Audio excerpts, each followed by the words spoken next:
Live from J. David Ramsey Stadium on the campus of Bear River High School. Touchdown Productions, now in our 18th season of high school sports television, is proud to present the CIF Sac Joaquin Section Les Shop Tires Division V Football Playoffs, presented by Farmers Insurance.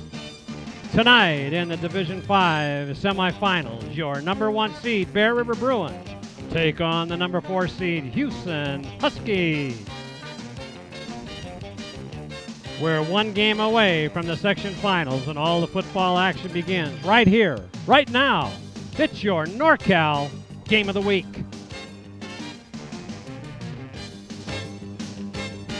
The Bear River Bruins host their second home playoff game under the threatening skies here tonight against the Hughson Huskies. Good evening, football fans, wherever you are across our worldwide audience. This is Marty Mortensen, the voice of Bear River football, joined by Steve Sitter. Our producer is Gilbert M. Dominguez, and he is joined by the rest of the Touchdown Productions sports team of Sanyu Enos and Tony Rondini. The Bruins are just one game away from the section finals and are coming off a big win against number 8 Orastimba. And the excitement in the Bear River community could not be bigger here, Steve. Last week's playoff performance sent a message to the rest of the division that the Bruins are for real, and they plan to defend their number 1 seed here tonight. That's right, but Hughson had an even bigger win last week, shutting out overmatched LeGrand 41-0. They've got a variety of weapons and are a big play team. In the last 2 games alone, they have 6 touchdowns of 50 yards or longer. They're led by junior quarterback Walter Fountain, who has thrown for over 1,200 yards and 14 touchdowns. On the ground, the Bruins will have to contain Richard Herrera and Lane Cobb, who average 294 yards a game and 7.9 yards every time they get a carry. And meanwhile, the Bruins have come alive in the past 2 games, scoring over 40 points each time, and they are averaging 210 yards per game. But it will be the defense that will have to step up here tonight. They will have to contain the big run and pass that you pointed out, and they'll have to give their offense a chance to get on the field and score their points. Yeah, it really will all come down to execution. Bear River's a defensive team. Houston's an offensive team. Team that makes the fewest mistakes advances to the finals. Yeah, excellent summary there, Steve. So thank you, everyone, for spending your time with us tonight, whether it's on the YouTube channel or NCTV Comcast 11, Suddenlink 16, or the new educational channel 18. It's the Bear River Bruins versus the Hughson Huskies coming up next, right here on the Touchdown Productions Sports Network.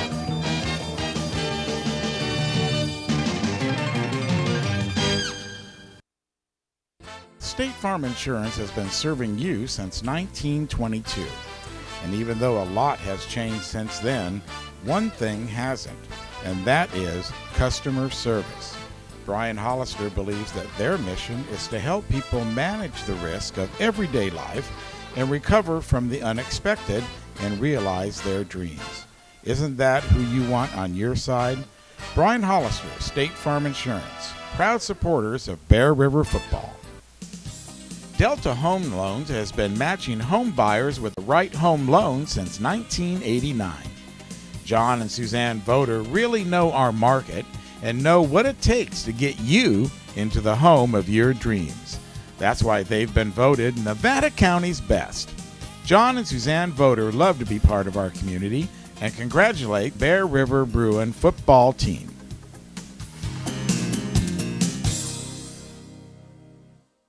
Accidents happen, and Trips Auto Body and Paint Shop understands your frustration when they do. They work on all makes and models and have been serving Nevada County for 3 generations.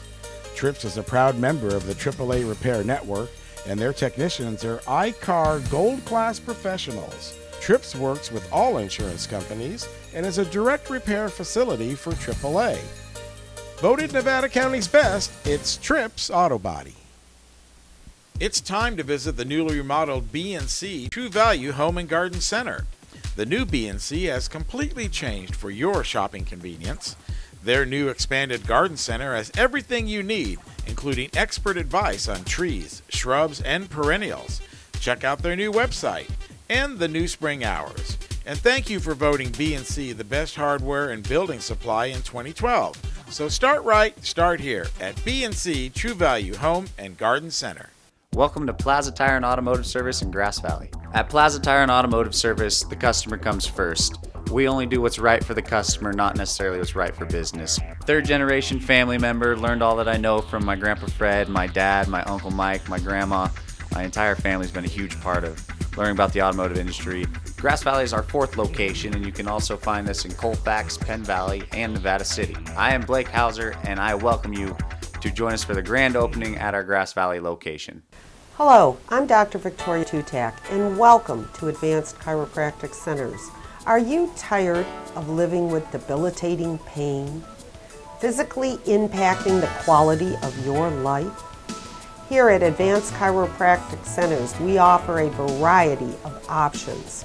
We are a result-driven office devoted to your health care. My name is Dr. T, and I look forward to meeting your health care needs. Welcome back to Division V Semifinals. Bear River Bruins taking on the Hughson Huskies, and this is Marty Mortensen along with Steve Sitter. And we're ready to go for an exciting game tonight here, Steve. That's right. You see the Division V top bracket. Bear River coming off that big win against number 8 Orastimba. Hughson coming off the decimation of an overmatched number 5 LeGrand. So we've got number 1 against number 4. As you see the rest of the bracket, this is the bottom bracket. Number 3 Mariposa just edging out number 6 Amador 14-7, and number 2 Colfax in a shootout with number 7 Somerville end up on top 42-35. So first round down, no upsets, 1 through 4 still in, and next week we very well could be looking at number 1 Bear River against number 2 Colfax.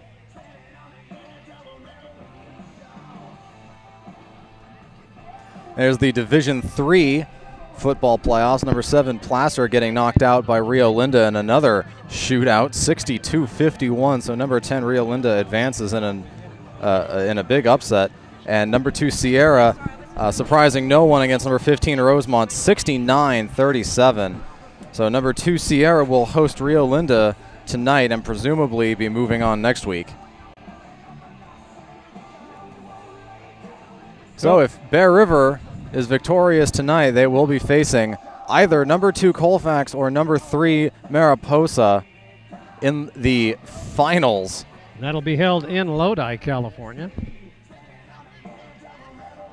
And next Wednesday, in a special Thanksgiving broadcast, the Nevada Union Miners take on the Nevada Union Alumni. I hear the Alumni have never lost in this basketball game. Of course, it's all for a worthy cause, all the proceeds going towards the Nevada Union basketball team. Be sure to check that out on the YouTube Touchdown Productions Game of the Week channel. And be sure to tune in each week, again, on that YouTube channel, NCTV, Comcast Channel 11, Suddenlink Channel 16, Wave Broadband ACTV Channel 20, or just go to touchdownproductions.com/store.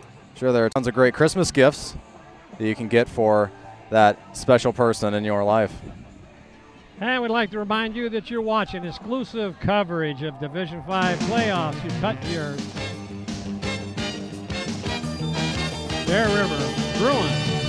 Stay tuned. We'll be right back. Magnuson's Toyota and Scion is celebrating 25 years serving you in the foothills. Right now, Magnuson's carries the first all-electric SUV, and they're still the home of the Toyota Tundra. Magnuson's Dodge Chrysler Jeep is right down the street and features the new Ram diesel truck, Jeep Wranglers, and Grand Jeep Cherokee. It's Magnuson's Auburn Toyota and Magnuson's Dodge, both in Auburn. Are you ready to buy or sell your home or property? Placer Title is your local title and escrow company located right here in the heart of Nevada County. We combine the stability of a national insurer with all the benefits of on-site title and escrow professionals. Being voted the best title company by the Union Readers for the past 7 years is a true testament to our local roots and unparalleled customer service. Stop by one of our 2 convenient locations and thank you for keeping your business local. Anything Green Hydroponics is your source for hydro systems, grow lights, and soils. Anything Green offers a complete range of organic nutrients as well as fungicides, miticides, and predatory bugs. Anything Green Hydroponics has just received this year's soil. Get your totes, pallets, or individual bags. Stay tuned for future workshops. It's all at Anything Green Hydroponics. The Bratton family invites you to join them as they honor the memory of their son, Michael II, at the Turkey Trot 5 and 10K run Thanksgiving morning at Hooper Stadium on the campus of Nevada Union High School. Last year, a record number of runners participated, raising money for the MEB2 Foundation, sponsoring a new day and suicide and depression awareness. It's the Michael Bratton II Turkey Trot 5 and 10K run. We're at SPD Market in Nevada City asking people what they like about SPD. I love SPD Market because I know all the people here and I've been coming here for a long time. I do all my socializing here and they're just a great community supporter. I like SPD Market because it's like coming home and seeing all the people I've known for years. And that's why people love SPD Markets in Nevada City and Grass Valley. And of course, brought to you by Touchdown Productions, the foothill leader in sports television. This is Gil Dominguez saying thanks for joining us tonight, and be sure to stay with us after the game when we announce the Bill Slade and Sons Trucking Player of the Game, created by Stuckey Engravers. Once again, the Touchdown Productions sports team will select the most deserving NU player and honor them with a beautiful plaque made by Stuckey's. So stay tuned after the game for the Bill Slade and Sons Trucking Player of the Game Award, created by Stuckey Engravers, and coming up immediately after this exclusive telecast.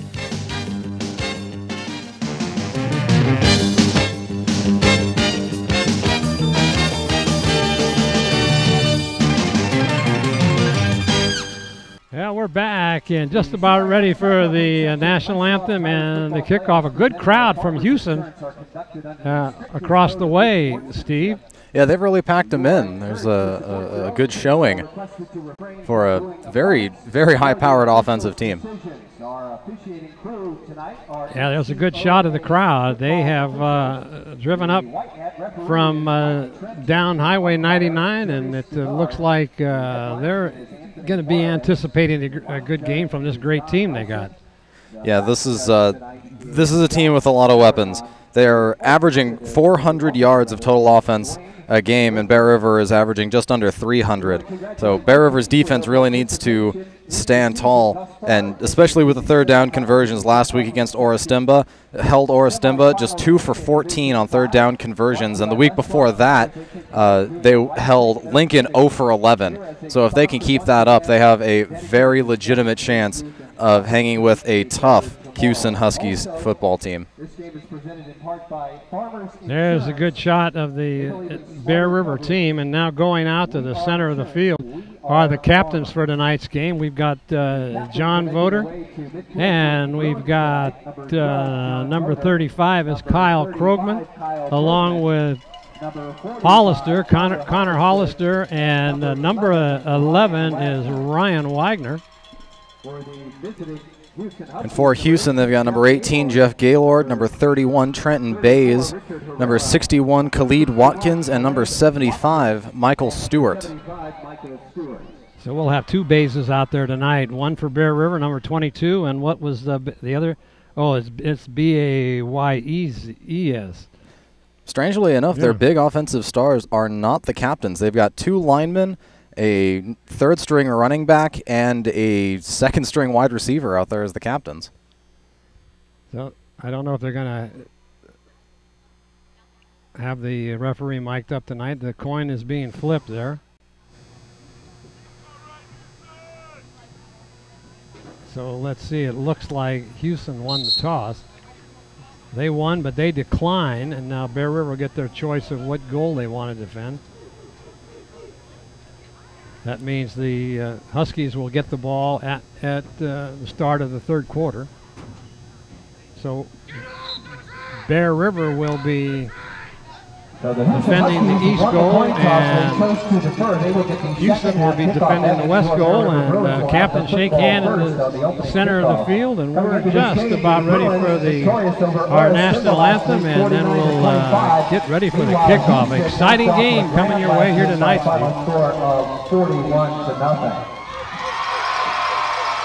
They announced the final score of last week's game. The Hughson crowd erupts in cheers for the 41-0.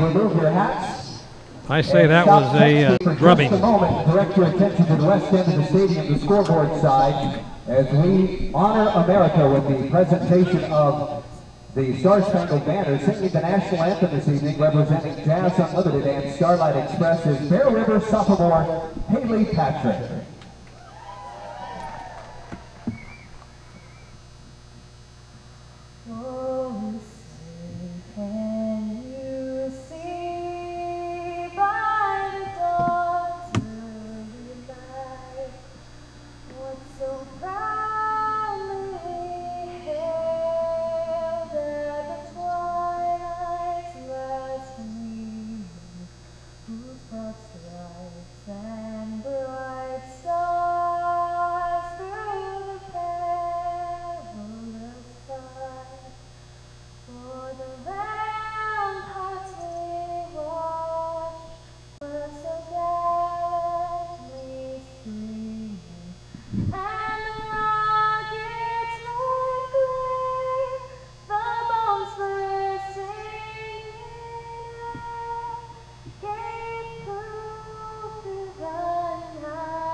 Nice job in there with the singing of our national anthem.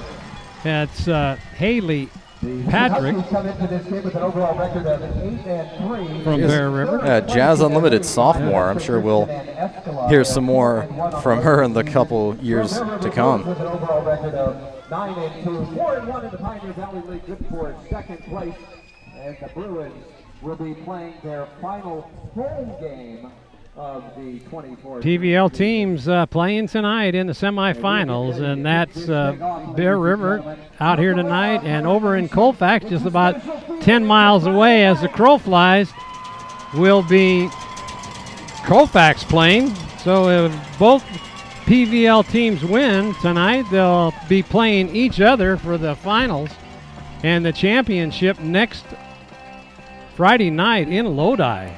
I have a feeling they'll fill the stands, both teams. I think so.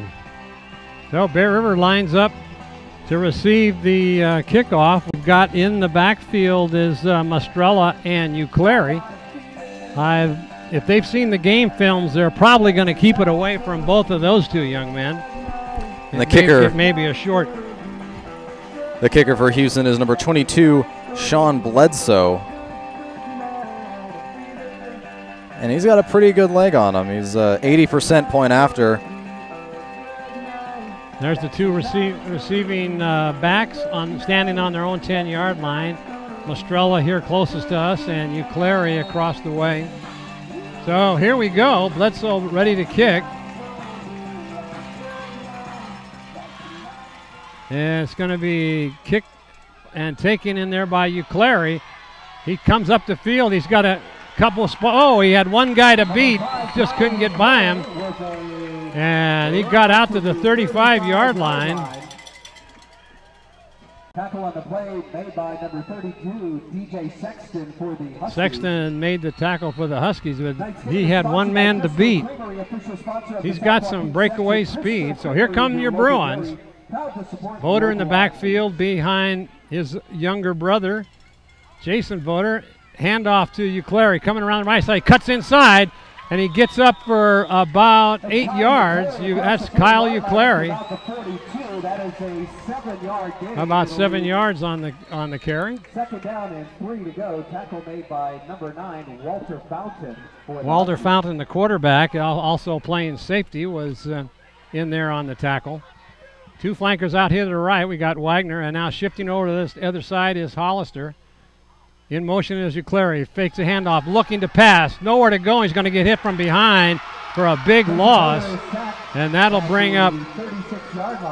That was Perez, number 42. Angel Perez came up, the junior, 200-pound, and sacked Jason as he rolled out looking for a receiver. He was trying to free up some sort of passing lane, but he didn't realize the pressure behind him, so he ended up backing right into it.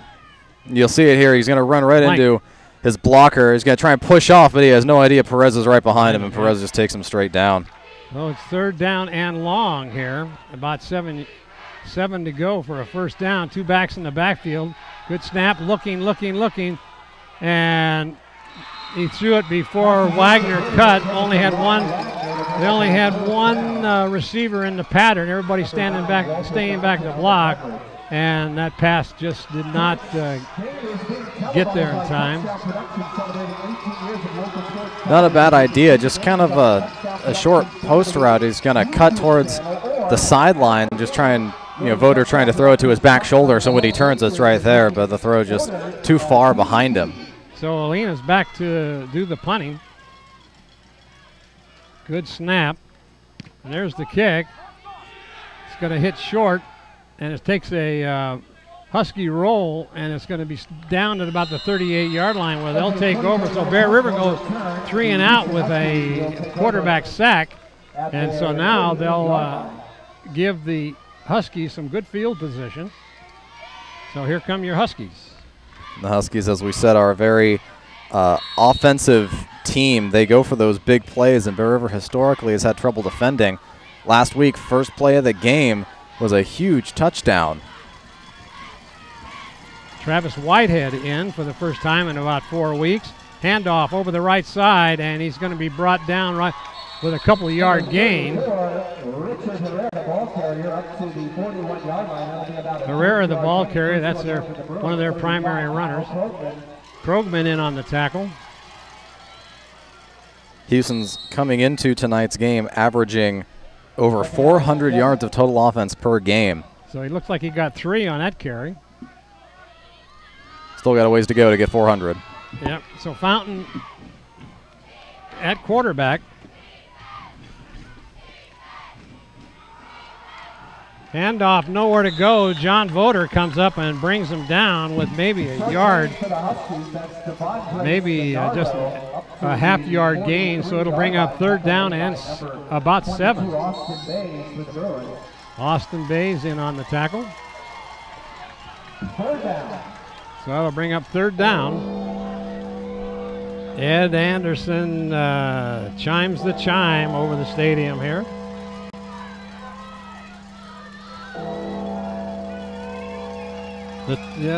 For whom the bell tolled here at Bear River. Two backs in the backfield. And there's the inside handoff, and he just breaks to the outside as Travis Whitehead took an inside move, and he went right around the end. So that was good enough for a first down into Bear River, almost into Bear River territory. Let's see where they spot it. They spot it right on the 50. That took a lot of time to develop. Yeah. You see a couple fakes, and there's just the quick inside.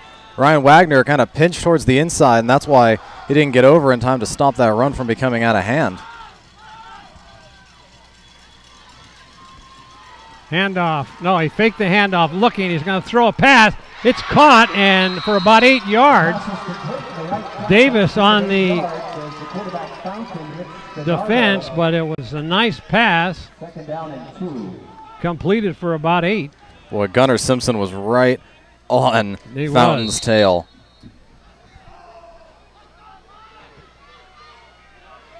So coming out is Salivar. Going in is Whitehead.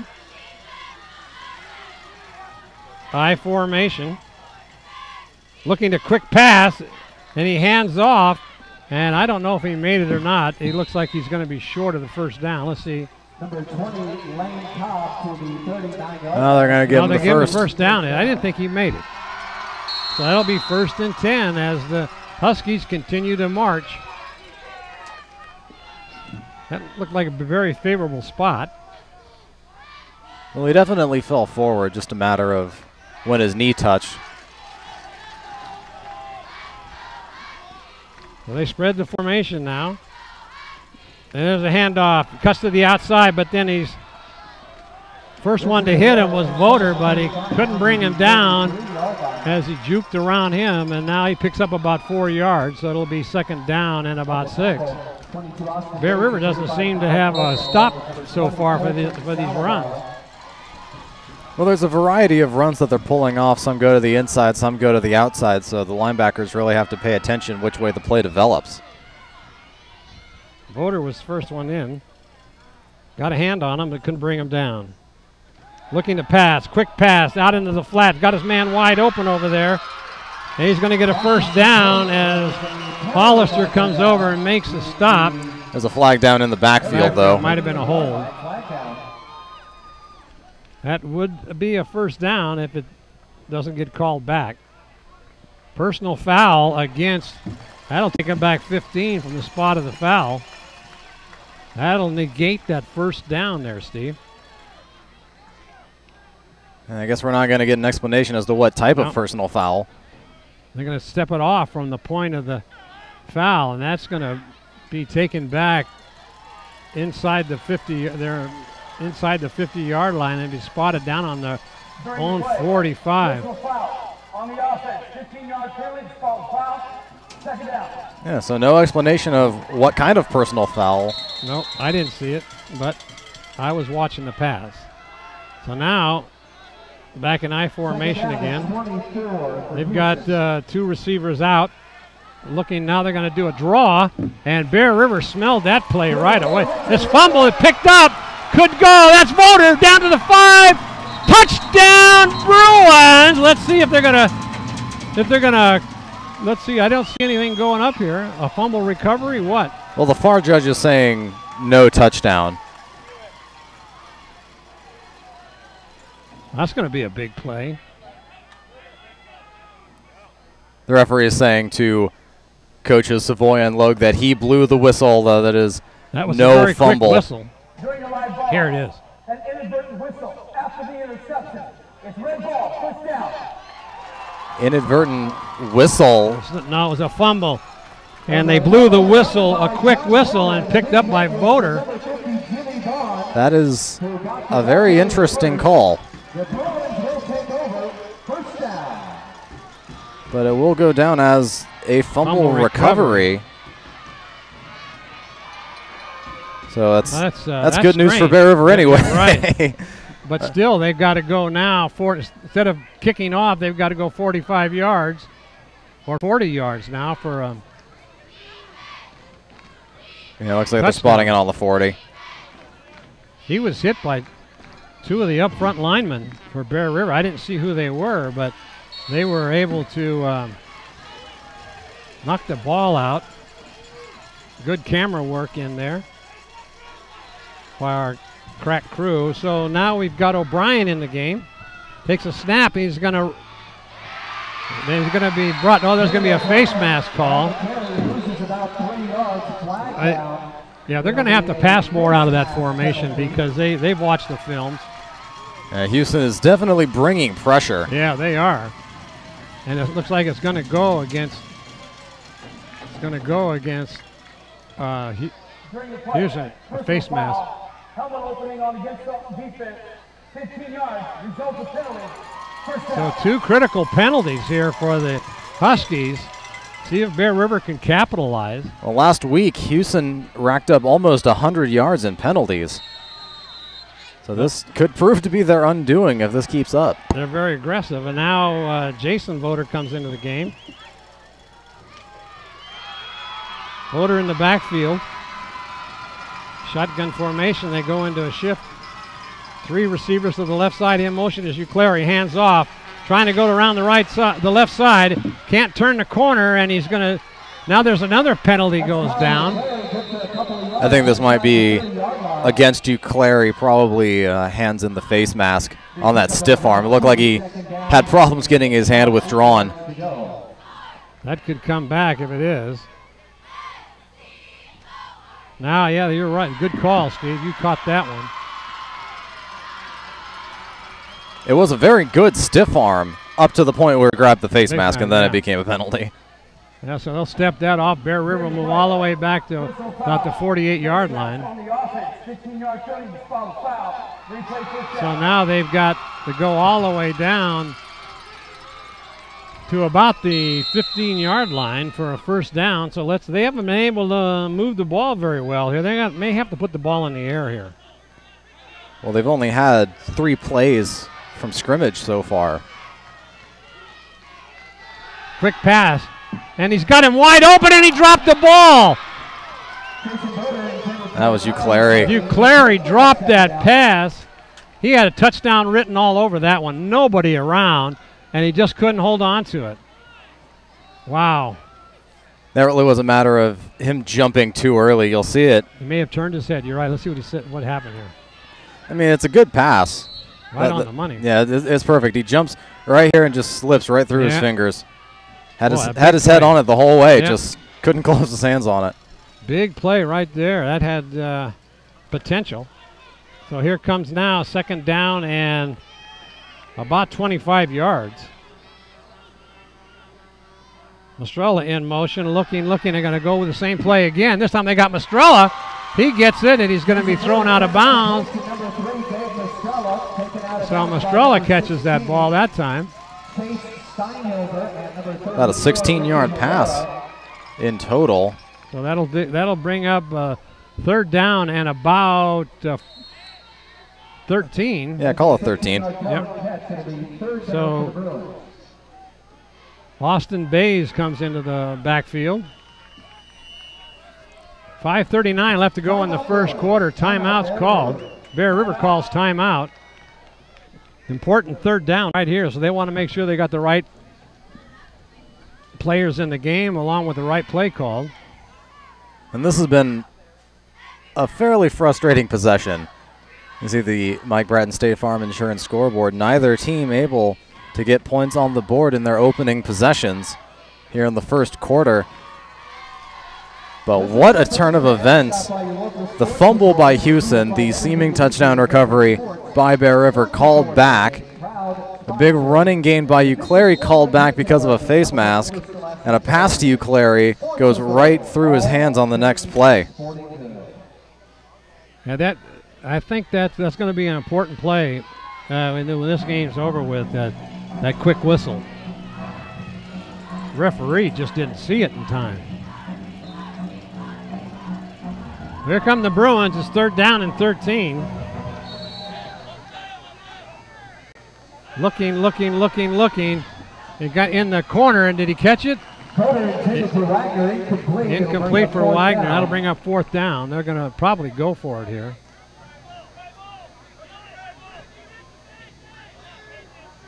Well, this would be a long fourth down. I'm not sure Bear River has too many 13-yard plays. Well, if they can break one of them, Euclair comes back into the ball game. And there's no sign of Olina, so it looks like they're going to go for it here on fourth down. Last week, Bear River was 1 of 1 on fourth down conversions. Not a high percentage here, but you just never know. Let's see, Voter behind Jason. Voter, high snap, looking. He's going to run it, and now he's going to get knocked down right at the line of scrimmage. Great tackle in there. So Bear River could not. Angel Perez makes that tackle, the junior, 5'9", 200 pounds. Big tackle. So they'll turn over on downs. That's 2 sacks in this opening quarter, both on Voter. He had some running room, too, if he didn't get his legs taken out.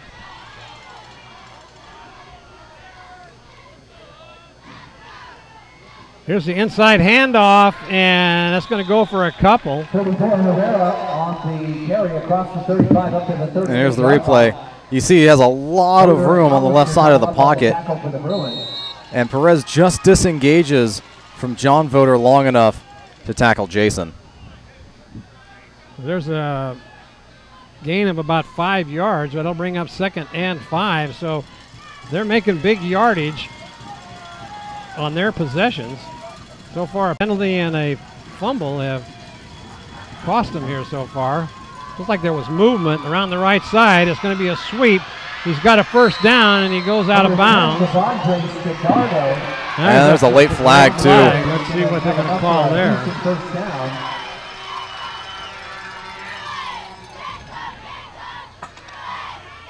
Look at the sidelines are saying it was against Bear River, but let's see what they're going to do. After the play, dead ball foul against the defense.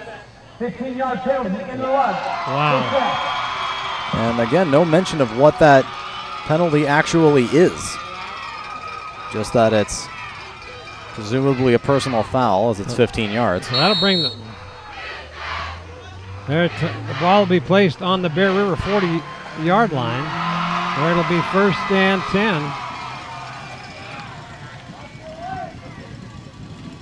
There's a handoff again, but being bottled up. First one in on the tackle is Connor Hollister. Big tackle there for maybe a short gain. And a gain of about a half.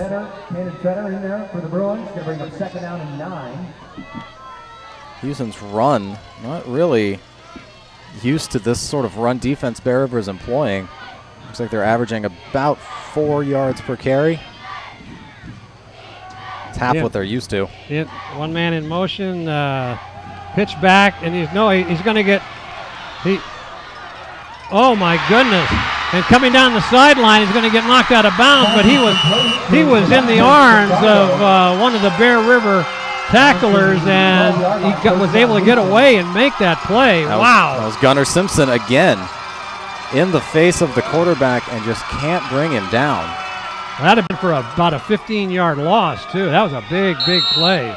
So that puts the ball on about the 12-yard line. Here it is. Yeah, that's Simpson dragging him down, just can't hold on to his jersey.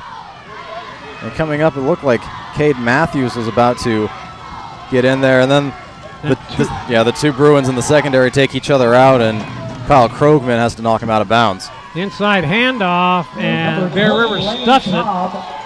Gain of about a yard and a half. Voter in there on the tackle. First one to hit him. Gain of about a yard and a half. That'll bring up 2nd down.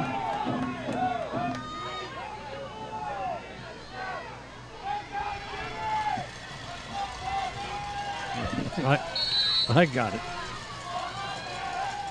Play's taking a little while to come in to Fountain. Play. So he's going to.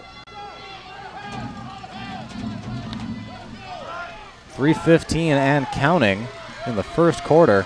Lane Cobb in the backfield for the Huskies. And there's a pitch out around the right side. That is Herrera, and he's going to be thrown for maybe Krogman with the tackle, maybe a short gain. That'll bring up 3rd down. Davis and Whitehead also in on the tackle. All's going to be spotted just outside the 9-yard line. It'll be 3rd down. 3rd down and long, about 7. These run plays just are not working for the Huskies. Last 3 run plays have been for 1 yard apiece. 2 backs in the backfield, I formation, and doesn't hand off. And he throws, and it almost intercepted. That'll bring up 3rd down. Davis came over and stepped in front of number 10, Stedden Dardo. That'll bring up 4th down. And it looks like they're bringing the kicking team out. Yeah, I watched the kicker during warm-ups, and he's got a good, strong leg. So he should be able to doing the holding.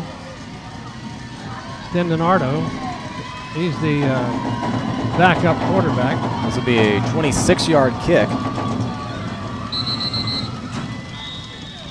Now they're going to have a delay of game here, looks like. Let's see. Have a dead ball. Illegal substitution. On the offense. 5-yard penalty. That'll move it back. Well, 5 yards. That would make it a 31-yard field goal attempt.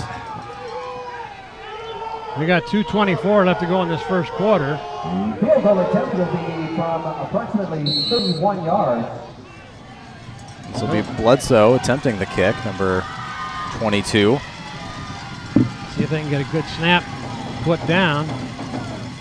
High snap, and it's no place to go, and he's going to be brought down.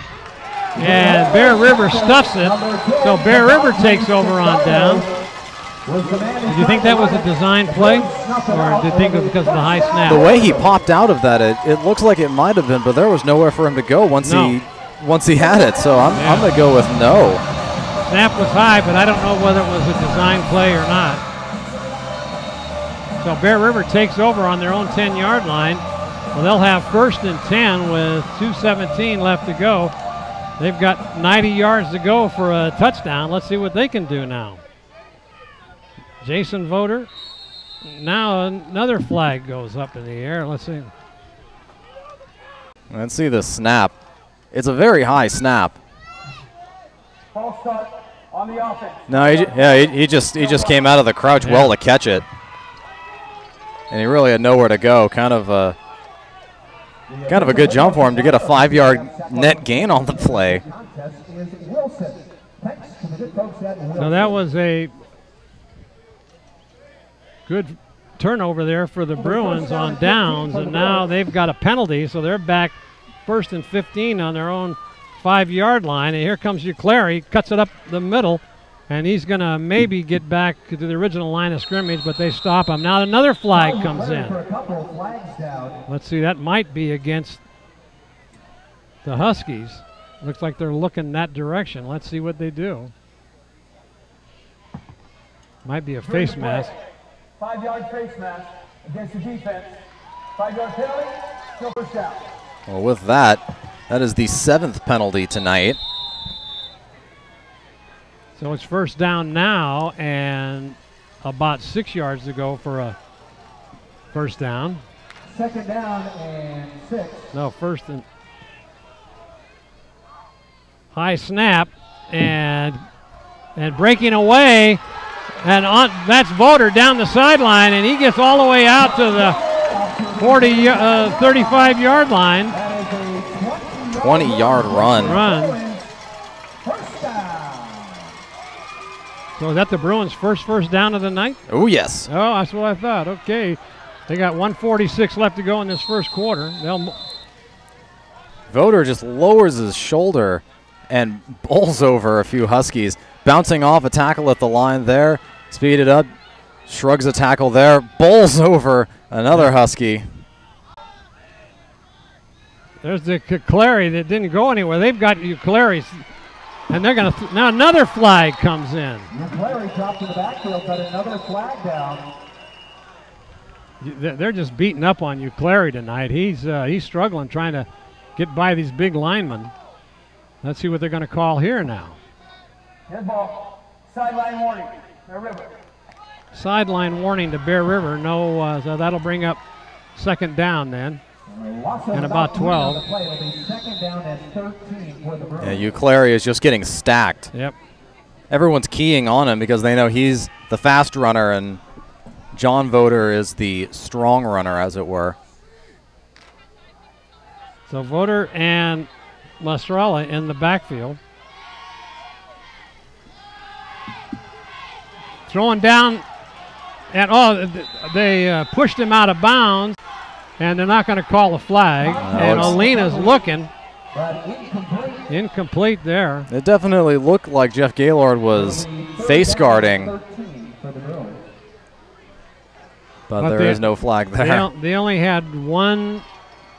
Olena went down the sideline long, and they only had one receiver in the pattern, so that kind of limits your options. So Wagner comes in now. They got 3rd down and about 12. Bear River's been struggling on these 3rd downs. Yeah, they're 0 for 2. Looking to pass. Looking to pass. Now he's going to have to run. He's got some running room, but that only goes for about 6 yards. And now they pile on him again. He never went down, picked up maybe a couple more yards.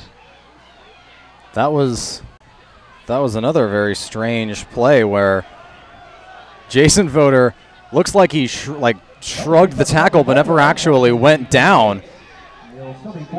And you'll see it here. He kind of gets spun around. His knee is definitely on the ground. Right. But then he stands up and no one's really sure what's going on. Connor Hollister kind of pushes him. Here's the kick by Olina, and it takes a Bear River bounce down to about the 25-yard line where the Huskies will take over 1st and 10 with 3 seconds left to go in this first quarter on this defensive game so far. It's a change of field position. A shot of the crowd across the way that drove all the way here to the Lake of the Pines area from down south.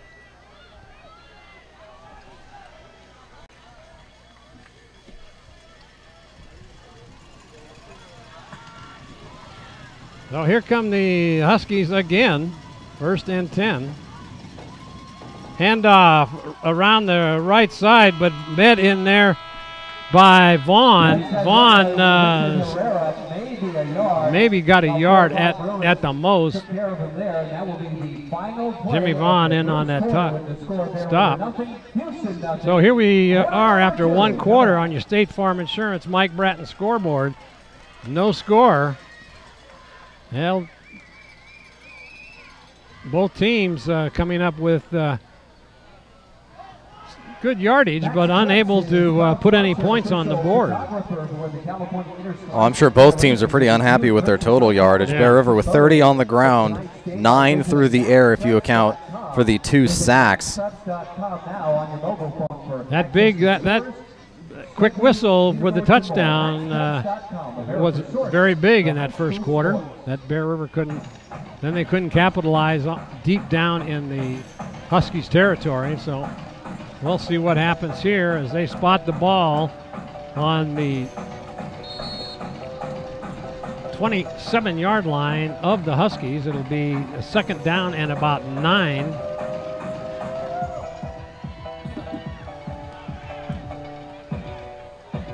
Hughson in that quarter, just 78 yards, averaging less than 4 yards per carry. On the season, they're used to averaging close to 8.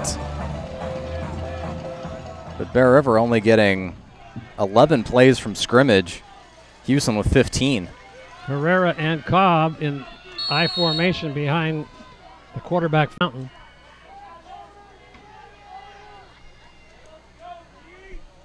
Second down, looking to hand off to Herrera again, going around the left side and coming up and making the stop is that is Austin Bays, the first one to meet him, and Voter. That'll bring up 3rd down and 10. Herrera has been getting most of the running action here tonight for the Huskies. As expected. Herrera coming into the game with over 700 rushing yards on the season.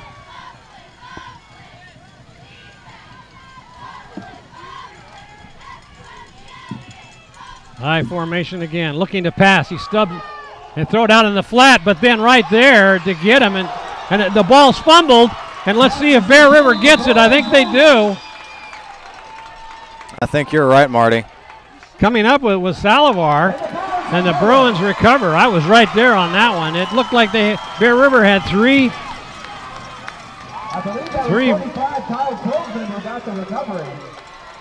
So now the ball will be placed on the 28-yard line of the Huskies. Bear River will take over 1st and 10. And that was Stendardo who makes the catch. I thought he was going to get lined up and absolutely destroyed, but going for the arm tackle was Josh Davis. He shrugs out of that, but the ball is stripped by John Voter. Oh, there's Clary going to live action. He takes it down into the end zone for a touch. No, they're going to mark it at the 1-yard line. Just stopped short of the goal line. Wow, back to live action, and that was a big, big play right there as Voter found Uclari down the sideline for a big, big gain. Ball spotted on about the 1. It'll be first and goal as Bays comes into the ball game. Uclari comes out.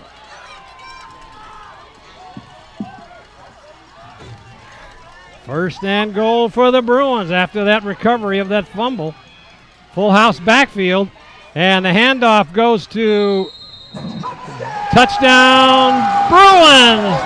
That looked like, who was the ball? I didn't see who the ball carrier was. Well, they had 3 options back there. Oh, that looked like Voter. John Voter looks like he was able to take that ball, and I couldn't see the handoff.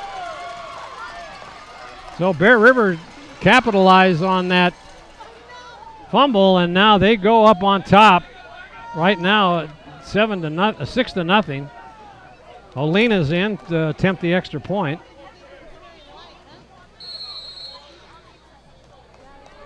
Davis to hold. See what the snap's going to be. Good snap, put down, kicked, and oh, he kicked it way left. No good. Wow.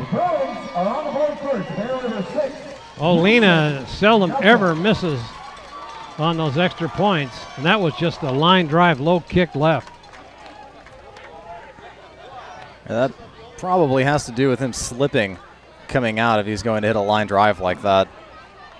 Play on Sports is the official webcaster for all CIF. So Bear River on the board first, 6-0. Take a look at that replay. We see 3 in the backfield, and the handoff goes to the middle running back. That was Voter. Yeah, I would assume it's Voter in the middle with Mistrella and Wagner flanking. That's got to be Voter in the middle. Yeah, he gets up. He's got the ball. That's Voter. Yeah, Bays was the leading blocker on that in that T formation. There's your State Farm Insurance Mike Bratton scoreboard. Bear River up 6-0. So now Olena will kick off for the first time tonight. I don't know if he'll kick it deep to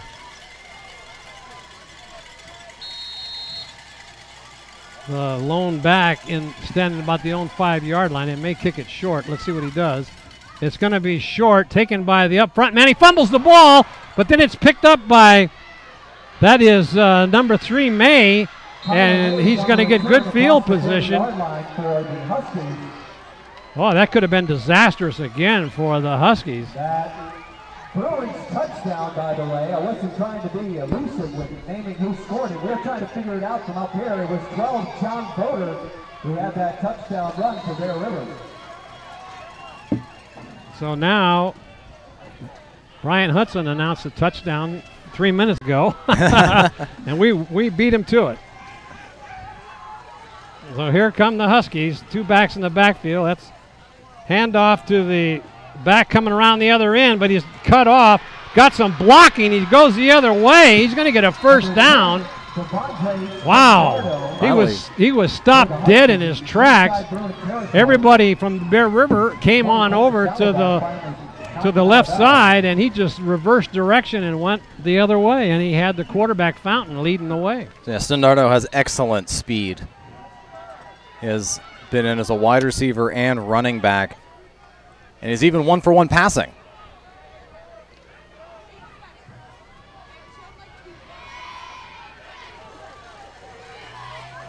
So 2 backs in the backfield, Cobb and Herrera. And inside handoff to Herrera, trying to get to the outside. There's a penalty flag. That may be called back for a hold. Let's see what they say. It looked like a hold, but 34 Richard Herrera. Josh Davis, the tackle for Bear River. The flag was way back at about the original line of scrimmage. Yes, it's what it was. I thought I saw it. Holding, that'll take him back 10 yards. So that'll negate that close to the first down there. Holding on the offense, 10-yard penalty from the spousal foul. Replay first down. And that is Hughson's 5th penalty for 50 yards. Very aggressive out there, and so far has not been very positive for him.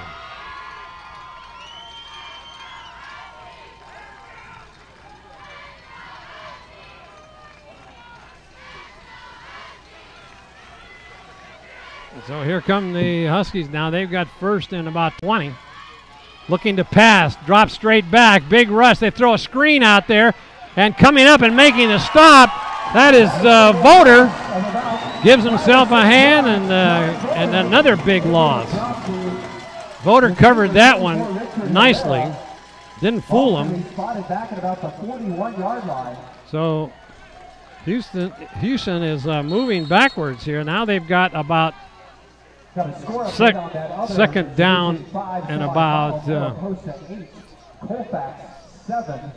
They're at about the 9-minute mark in the second quarter there. And about 25 looks like. Wow, that's a long way to go here. Second down. Ball over at the right hash mark.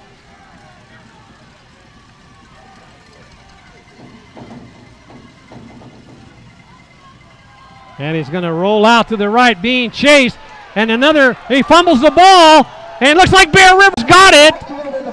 And I think they do, as Hollister says they do. And there was a penalty on the play, but I think it's going to go against. The Huskies. Let's see what it's going to be declined. If I can guarantee you, if it's against the. I thought it was a hold again. It was, yeah.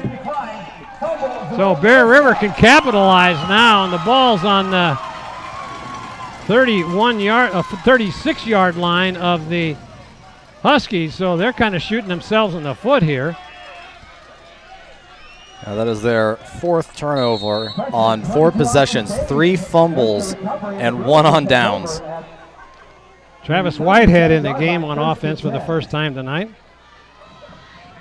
Voter in the backfield behind his younger brother, and there's a fake handoff to you.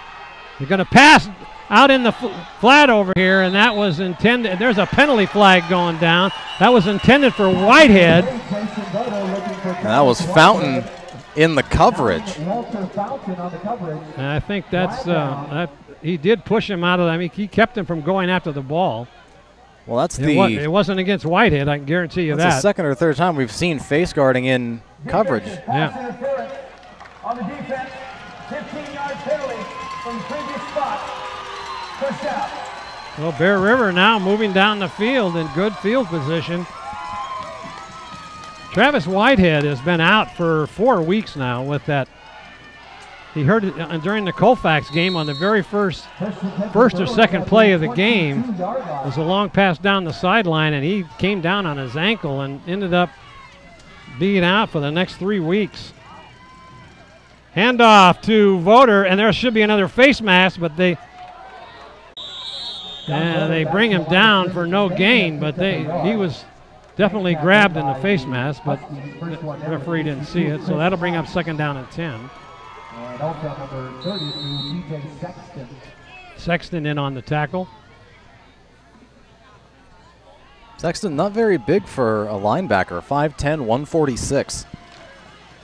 No, that is definitely not linebacker stature, but he's very quick. If he can bring down Voter, he's got to be strong. There's a handoff, the same play again, going around the other side. Still on his feet, still going. He's got a first down to the 10-yard line, where it'll be first and, let's see where they spot it. Then they're going to spot it on the 11-yard line, where it'll be first and 10. They can get a first down without a touchdown. 8:16 left to go in this first half. Jason Voter comes over to the sideline to get the play. Mike. Yeah, and Voter just goes right through the line, breaks an arm tackle, breaks another arm tackle, almost slides his way out of a third, but May finally able to bring him down. There's Voter on a handoff over the right side. He's going to go down for about 6 yards. He continues to grind out the yardage down to about the 5. Let's see where they spot it. Looks like they're going to put it right on the 5-yard line. Also in there for the Huskies. Number 54, that's Sandoval, is limping off the field. He's a big defender in there. Senior 6'1", 270, so he's heading for the sideline, limping. So here come the Bruins, 2nd and 5. Uclary, pitch back, takes it over the right side. He's down, he's into the end zone, touchdown! Kyle Uclary, the Bruins go up Touchdown. Great moves in there by Kyle Uclary. They're going to have to go for 2, I think. Let's see what they do. They're going to go for 2. That was a pitchback to Uclary, and he took it over the right side, did a couple of inside fakes, moved to the outside, back to the inside for the 5-yard touchdown. So here comes Uclary back into the ball game. The ball will be spotted on the 3-yard line. Let's see what play they got to go with here. Here comes late into the game. That's Footlick. Now they're going to have to call a timeout because they didn't have the right personnel in. Here's a replay of that, Steve, on that touchdown. And Uclary is going to come around from the left side, take the pitch, and just cut hard inside. He's got good blocking up ahead of him. Yeah, it was a good block by Voter, and then he's so elusive. They just can't bring him down, Steve. Well, yeah, Uclary he's been elusive all season. He can break an arm tackle better than pretty much anyone in the section. But they've been kind of stacking him with 3 players just keying on him, and that's been pretty effective. But in this quarter alone, they've been able to pull out the run game, and that 27-yard pass really opened things up. Houston really wasn't respecting the pass of Bear River before that, but now they have to drop back a bit, and they can't just key on Uclary every play. Oh, here come the Bruins. We got Uclary, Voter, and Mastrella in the backfield behind Jason Voter. They come up to the line of scrimmage. Now Uclary jumps out to the right, and he's going to move around. Good fake. Passes in the end zone. All alone in the end zone is Connor Hollister. Nobody there. Was a great fake in there by Jason Voter. Oh, and that goes for a 2-point conversion. Hollister just did into the end zone, a swing to the right, and he gets the 2 points. Bear River gets back to 14-0. I'll admit I bit completely on that. I was looking at the run. Here's Uclary again on the touchdown. Gets the pitch, and that quick move to the inside with the big blockers. All he has to do is follow them, and then he takes one cut to the inside to avoid the arm tackle and just manages to score him into the end zone. Yeah, good block in there by Matthias. You see the Mike Bratton State Farm Insurance scoreboard on consecutive possessions. Bear River manages to find the end zone, and they get the 2-point conversion to make it an even 14-0. They capitalize on the fumble. On both of them, both fumbles. They sure last 2. So I think you mentioned that early on. The team that can make the fewest mistakes may win this ball game. So far, Bear River has capitalized. So here comes the kick by Olina. It's going to be taken about the 26-yard line. Cuts out to the outside, and he's got some running room. He's going to be brought down on the 40. Up to the 41-yard line. Good, about a 15-yard. Big hit by Gunnar Simpson at the end of that play. 7:10 to go. I think he was out to hurt someone. Yeah, knocked that defender back pretty good. So here come the Huskies. Coming in with the play is Fountain.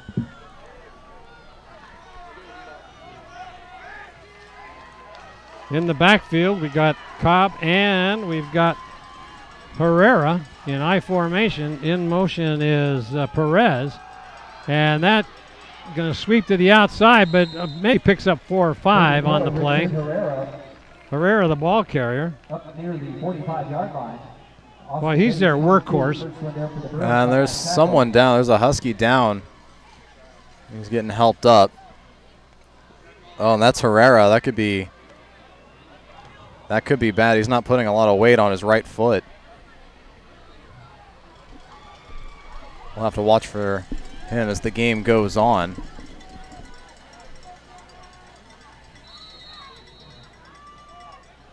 Let's see where he went over to. Did he go over the sideline bench? I didn't see him. So here, it's going to be second and about 5. And there's a handoff to, that looked like Cobb. He goes nowhere. No, that was Cobb. Jimmy Vaughn in on the tackle.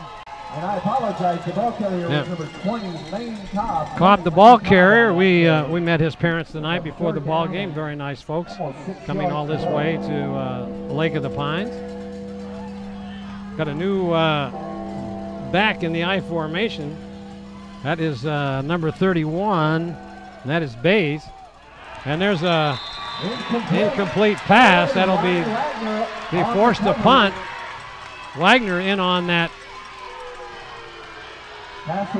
Stop.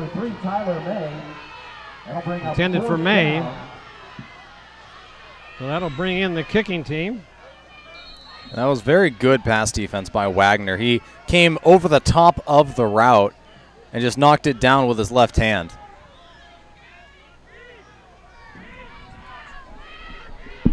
The scout team ran that play in the practice yesterday, and Wagner intercepted it. So so Bear River calls their third timeout. And final timeout of the first half. 5:41 to go. 5:41 left to go in this first half.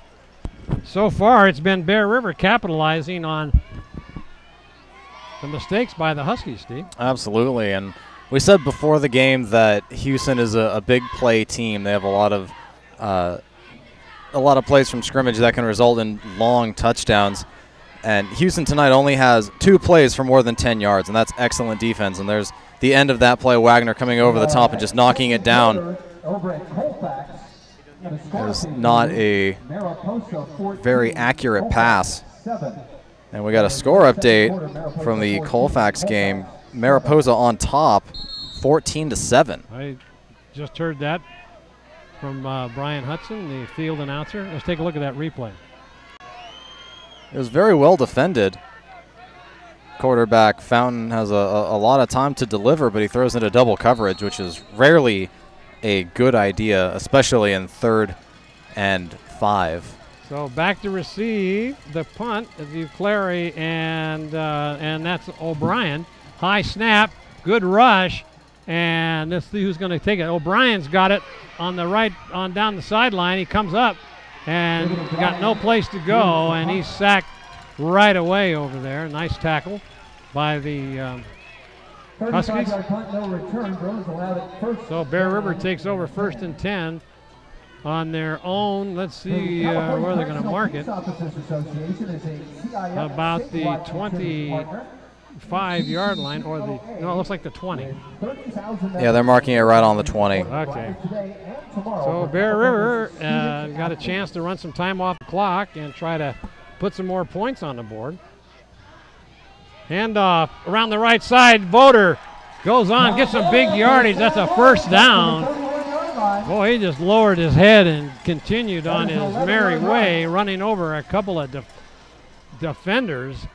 Big yardage, was that about 12 on that carry? 11, 12 yards. Yeah, okay.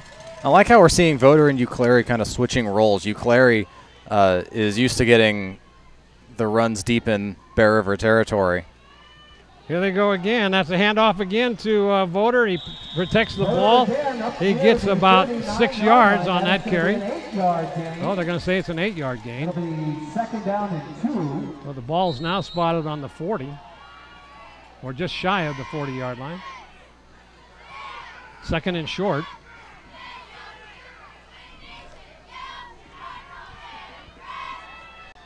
Two backs in the backfield. And a quick handoff again over the right side, and that is Voter one more time, but I think he's going to be short of the first down. 3rd down and short. You can only go to the well so many times, Steve, and that's the 3rd time in a row they ran that play. And they're going to take a measurement. Let's see how close it is. No, they're going to give him a first down. I didn't think he got it. But the referee said, yes, he did. So they're going to move the chains. It'll be 1st and 10 Bear River. The clock starts up. O'Brien comes into the game now. He'll take it in the Wildcat. Let's see if he's going to pass it or they're going to run it. Single back in the backfield. And they're going to hand it around to the right. And that is Mastrella trying to get a block. He's still on his feet, but now they drag him, and they're going to He's still moving, still trying to take the ball away from him, and he's going to get a few yards. Estrella fighting all the way for that. They had about 8 of the white jerseys in on him, Steve. Yeah, that was a very, very tough run for just 4 yards. No kidding. So Jason Voter back in the game now for the Bruins at quarterback.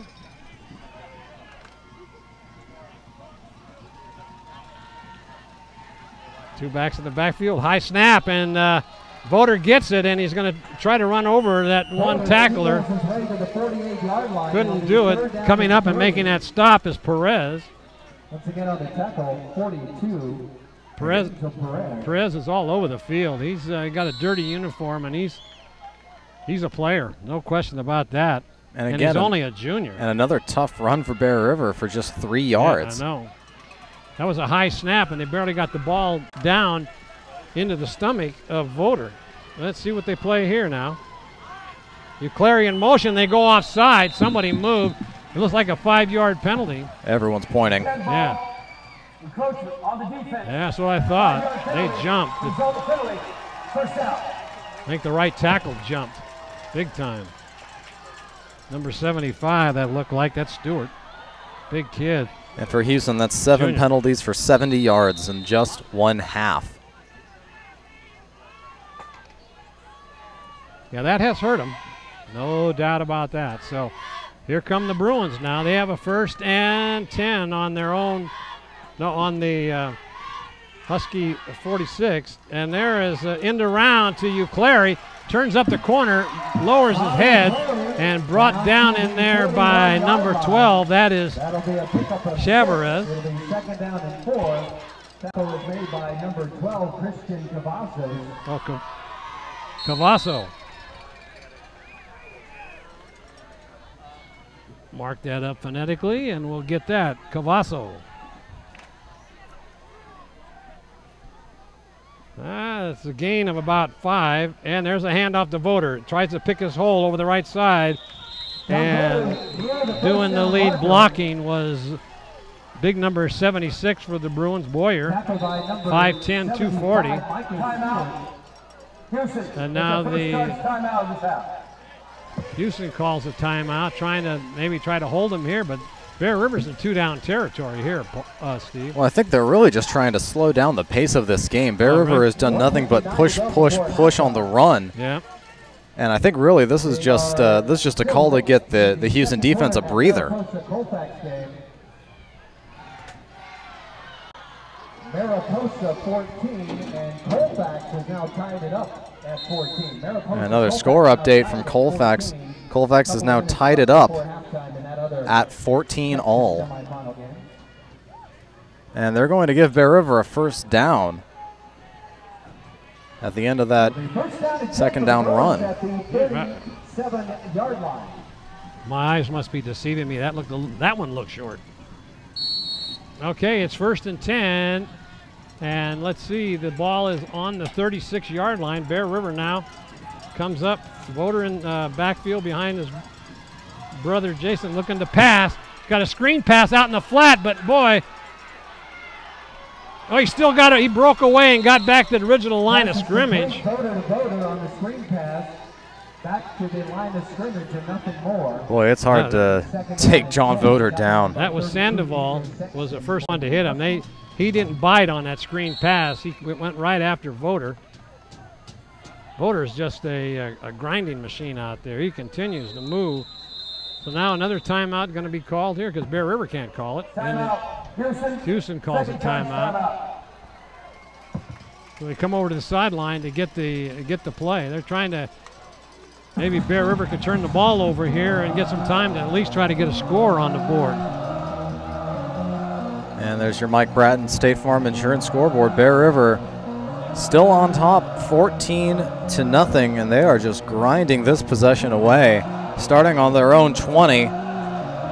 They've marched all the way down to Houston's 37. And Houston still trying to find some sort of answer to this Bruins attack. Well, one thing I might want to point out is that if the Bruins could put any kind of a score up here, make before halftime, that's a 3-score game. That could be big. So they've got 2nd and 10 with 1:27 left to go in this half. I think they're going to be forced to pass the ball here. So Clary fakes the handoff. Got plenty of time. He's got to pass to Wagner. It's going to be intercepted on the 1-yard line. Wagner didn't get aggressive enough to go up there and get that. Well, that pass was so far behind him. It was underthrown too. That was probably not Jason Voder's best pass of his career. He needed to throw it longer because it held up. It held up, and that gave the safety time to get over. I couldn't see. Was that May that did that? I think it was actually Cavazos. Cavazos, huh?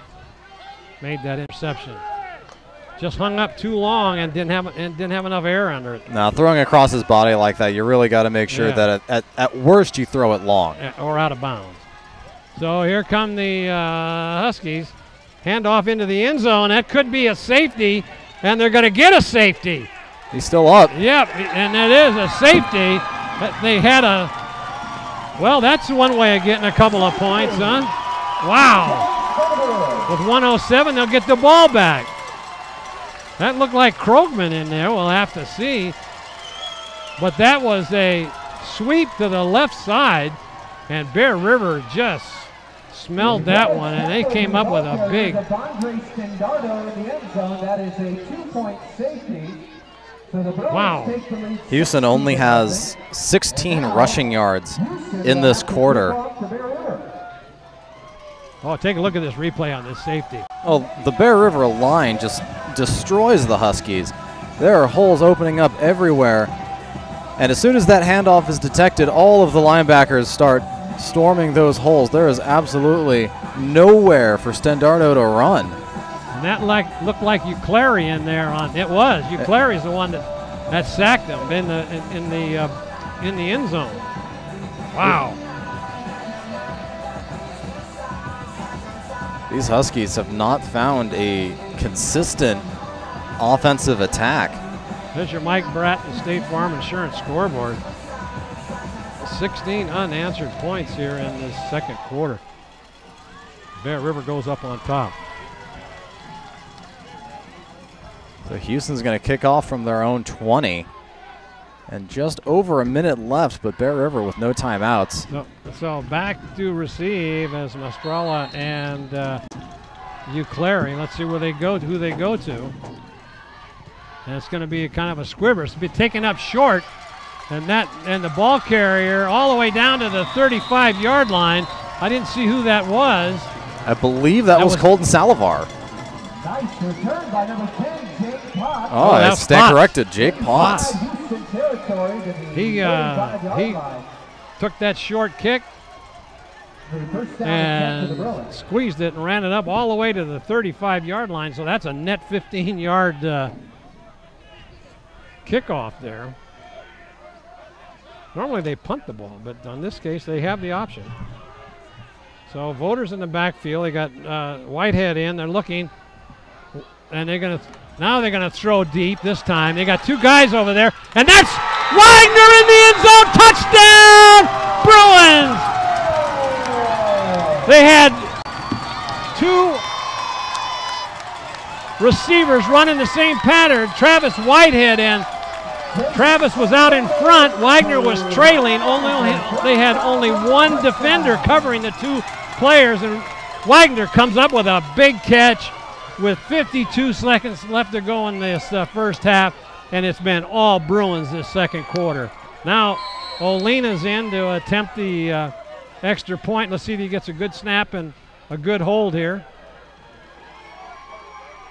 There it is, put down, kicked, and that one's up and good. No question about that. So 23 to nothing here as we're about ready to go into the half. That play took 7 seconds.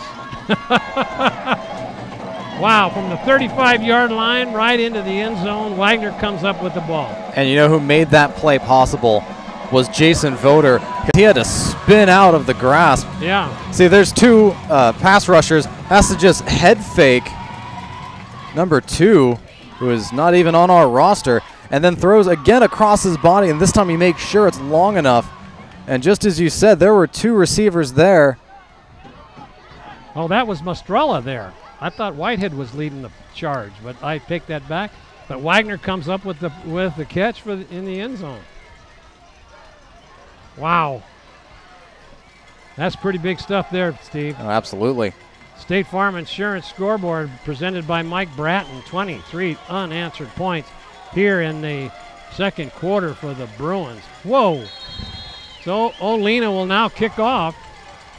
They'll have to have some good coverage here. He'll always going to kick it long this time. It's going to be taken over on the 5-yard line. And let's see where he's going to go with it. They can break it. And they got one guy to beat. That's Olina. And he's still on his feet. That's why they seldom ever kicks that ball. Long, because too many bad things can happen with the coverage. And Stendardo just has blazing speed. He certainly does. And hats off to Olina to get a hand on him and just get him off balance. Yeah, Olina stayed back, and he was the last stop in that touchdown romp. Now they've got the ball on the 40-yard line with 41 seconds, and I think they're down to 1 timeout.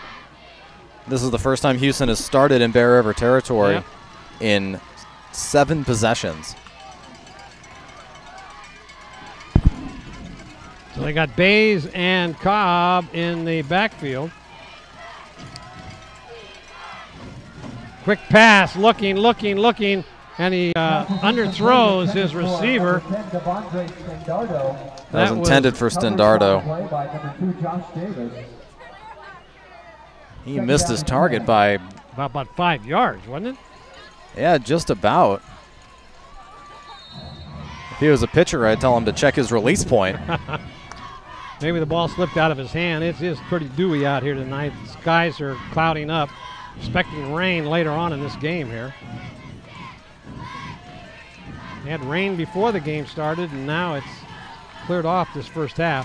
There's a handoff to Cobb, right side. He slips and falls trying to cut back. But Delano slips and falls, and he's going to be stopped for a short gain at about 2 yards. And they call their 3rd timeout. They got 3rd down and about 8. It'll be 3rd down and 8 yards to go. He tried to cut back there, Steve, and was unable to keep his footing. Well, like we say, this field's getting a little slippery. And if my options were running full speed into Connor Hollister or try and slide under him, I think I'd go down 2. Yeah, no kidding. Hollister's, he's a pretty mean tackler out there. And there's the Mike Bratton State Farm Insurance scoreboard as 23-0, and they 27 seconds. Let's see what the Huskies can pull out of their bag of tricks here. They're forced to pass now with no timeouts. If they're still going for points here. Yep, single back in the backfield. Cobb has a flanker out to the left. They're rolling out, looking. They're going to try to get it to him, and it's going to be caught and going to be a 1st down. They're going to have to get up there and stop the clock very quickly. They may try to kick a field goal if they can't get it into the end zone. So Fountain completes that pass. So the clock now runs, and same play. Same play, and they're going to get another. That only took about 8 seconds. I don't know where they spotted it. It's going to be short of the 1st down by about a half yard. Nope, they're going to hold the flags back. Yeah, they're signaling 2nd down. Yep.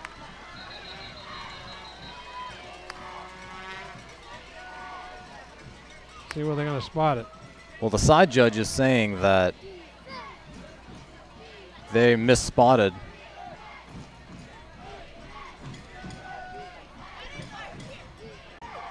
Oh, they're going to now they're going to do a measurement. Put it back. Oh, the chains weren't lined up properly. They reset the chains, and the official indicates that it is a first down. So first down Houston after the completed pass. Now the players from Bear River are asking for this could be a big play here if they can get a touchdown. It's going to go over to the left, and incomplete pass. Very well defended by Uclary. Boy, he was giving away a lot of inches there, so that brings 7 seconds. If they complete one short and the clock doesn't stop, they're not going to have enough time. They're going to be going for the end zone, so Bear River's got to. Even going for the end zone, time is going to be tight if it's incomplete. Looking to pass very quickly, throws it into the corner, and going up and getting it, but there's a flag down. Let's see, did he push off? Looked like he may have pushed off. Well, they're signaling no touchdown. Yeah, I think he pushed off. Let's see, they're not gonna pick the flag up. So that's what I thought. I looked down there. He looked like he pushed Voter, or that might have been. I have to take a look at the replay. It might have been Davis. So that'll take them back. Now they got 1.5 seconds, so they'll have to throw one in the end zone now. O'Brien comes into the game. 5 seconds to go before halftime. And coming off, now they got too many guys. They don't have a timeout. They better get somebody back in the backfield. They do. So this should be the last play of the game. Looking to pass, going back, and they're going to throw a screen pass, and it's going to be underthrown, and the flag's down. But if that's against Bear River, they'll get it one more play. I thought this might Personal be. foul. Roughing a passer. Oh, boy. That, 15-yard penalty. Play one untimed down in the half. yeah, that was, I didn't see who hit him, but they threw the flag right away. So that could be disaster for the Bruins. That pass was way short of being completed. They'll step it off and get it down to about the 10. Yes. Roughing the passer on the defense. 15-yard penalty, automatic first down. No time on the clock. This will be the last play. So Bear River's going to have to step it up after they held them. I don't know if they'll put the rush on here. They got that corner route.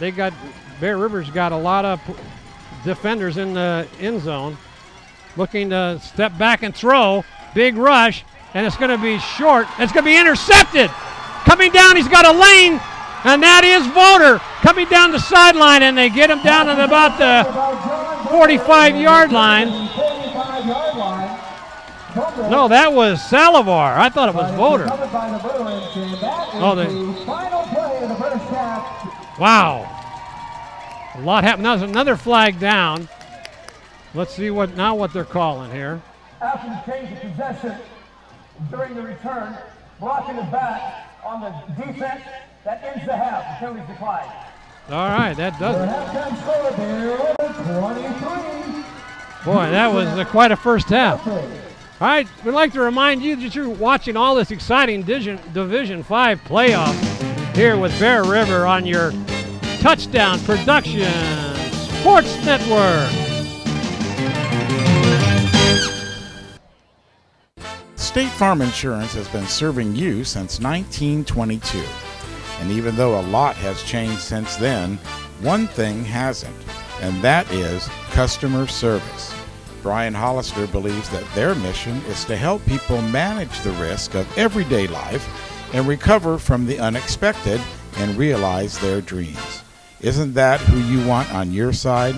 Brian Hollister, State Farm Insurance, proud supporters of Bear River football.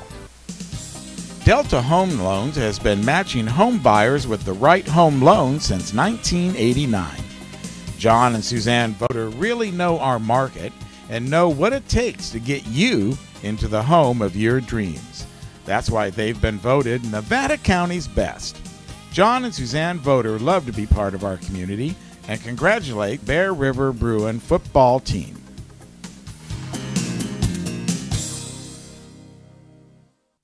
Accidents happen, and Trips Auto Body and Paint Shop understands your frustration when they do. They work on all makes and models and have been serving Nevada County for 3 generations. Trips is a proud member of the AAA Repair Network, and their technicians are iCar Gold Class professionals. Trips works with all insurance companies and is a direct repair facility for AAA. Voted Nevada County's best, it's Trips Auto Body. It's time to visit the newly remodeled B&C True Value Home and Garden Center. The new B&C has completely changed for your shopping convenience. Their new expanded garden center has everything you need, including expert advice on trees, shrubs, and perennials. Check out their new website and the new spring hours. And thank you for voting B&C the best hardware and building supply in 2012. So start right, start here at B&C True Value Home and Garden Center. Welcome to Plaza Tire and Automotive Service in Grass Valley. At Plaza Tire and Automotive Service, the customer comes first. We only do what's right for the customer, not necessarily what's right for business. Third generation family member, learned all that I know from my Grandpa Fred, my dad, my Uncle Mike, my grandma. My entire family's been a huge part of learning about the automotive industry. Grass Valley is our 4th location, and you can also find us in Colfax, Penn Valley, and Nevada City. I am Blake Hauser, and I welcome you to join us for the grand opening at our Grass Valley location. Hello, I'm Dr. Victoria Tutak, and welcome to Advanced Chiropractic Centers. Are you tired of living with debilitating pain, physically impacting the quality of your life? Here at Advanced Chiropractic Centers, we offer a variety of options. We are a result-driven office devoted to your health care. My name is Dr. T, and I look forward to meeting your health care needs. We're back here at Bear River High School, and as you can see, the Mike Bratton State Farm Insurance scoreboard, Bear River the only team to score, and all 23 of their points coming in an action-packed second quarter. As the Bear River cheerleaders come out, I understand we have a replay of the last touchdown from Bear River.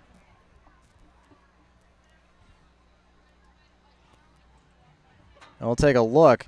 Bear River's going to run 2 receivers down the same route. A little bit of a hold at the line of scrimmage there, but Voter successfully evades the first pass rusher, gets to a nice soft spot, throws across his body, and Ryan Wagner is going to come across. He's going to stop short. The coverage goes deep to cover Mastrella, and Wagner just comes up and makes the unchallenged catch for a big 35-yard touchdown pass. And there was under a minute left in the half, and after that, a very confusing Hughson possession, taking multiple shots to the end zone, all unsuccessful.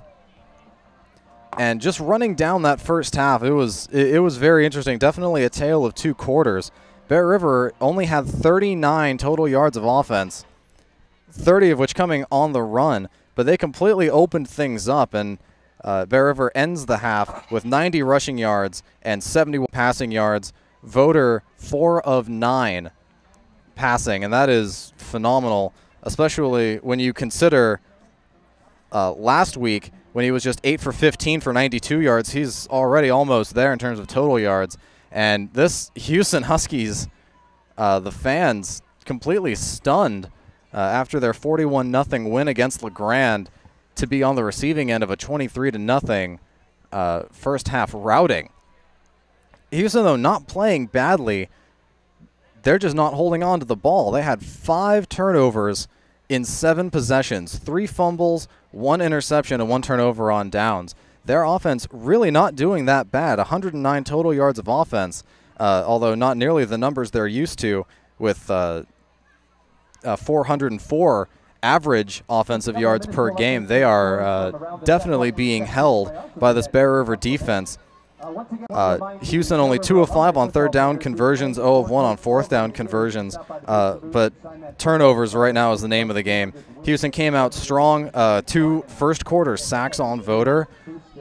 but they were just unable to keep that pressure, and they have been giving the ball to John Voter, and he's been putting up some excellent rushing yards. Bear River averaging 5.5 yards per carry in that half. Hughson held to 3.3, and I'm not sure anyone really expected Bear River's offense to come out with all guns blazing.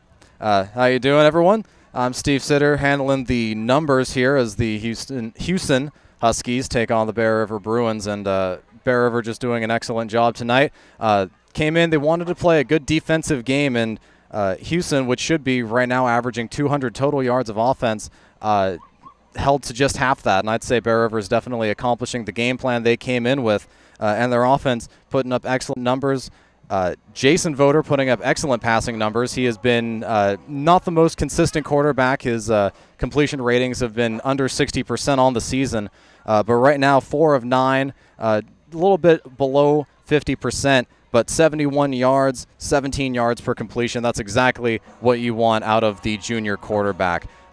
Really not much else to say. Bear River's team doing an excellent job sticking with the game plan, and Hughson with just, let's see, 1, 2, 3 plays of more than 10 yards. And when you look at what they did last week against LeGrand, you know how huge that is, Bear River stopping that big play. It's been a struggle for Bear River and their pass defense. They've done excellent on the run, but they tend to get burned in the secondary. Today, the secondary is keeping up with Hughson, and that is not easy to do. Devondre Stenardo has been playing excellent. A huge kick return at the end of that half shows you the speed he is capable of. And Marty Mortensen joins me up in the booth now.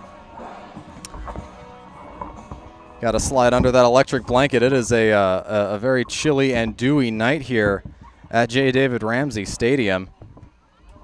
Yeah, get all cozy there, Marty. Oh, thanks a lot, Steve. Boy, it was a... Oh man, the poor ladies. I know how the ladies feel now. There was a big long line getting into the one bathroom here at the stadium. Wow, I had to. In fact, finally I had to jump the line. Pulled seniority. Yeah. Well, they saw the Touchdown Productions jacket and hat, and I said I got to get back before the announcements run out. And so they said, "Go ahead." So, but still, it was. It's tough to get old.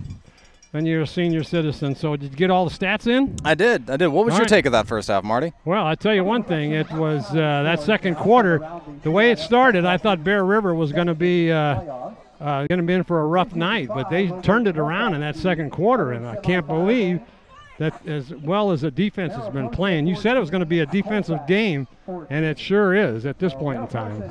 The one thing I didn't get to touch on, the penalties. Hughson, 8 penalties for 85 yards, and when you consider last week they had 97 penalty yards against LeGrand, and we're only halfway through this game. Hughson really has to clean up their game. And I think Bear River maybe only had, 15 yards? I can't remember. How many did you have down for them? For penalty yards? Penalty yards, 4 penalties for 53 yards. 53 yards, okay. Yeah, in total about 138 penalty yards. Houston's big rushing game really hasn't developed here. The biggest yardage they got was on that kickoff return. Yeah, absolutely. They had their longest run from scrimmage was 15 yards. And I don't know. We haven't seen Herrera come back, have we? He may have been. I can't remember. Well, he limped off the field. I remember that, yeah. They were just throwing bombs down for the rest of that possession. Yeah. Herrera really been neutralized.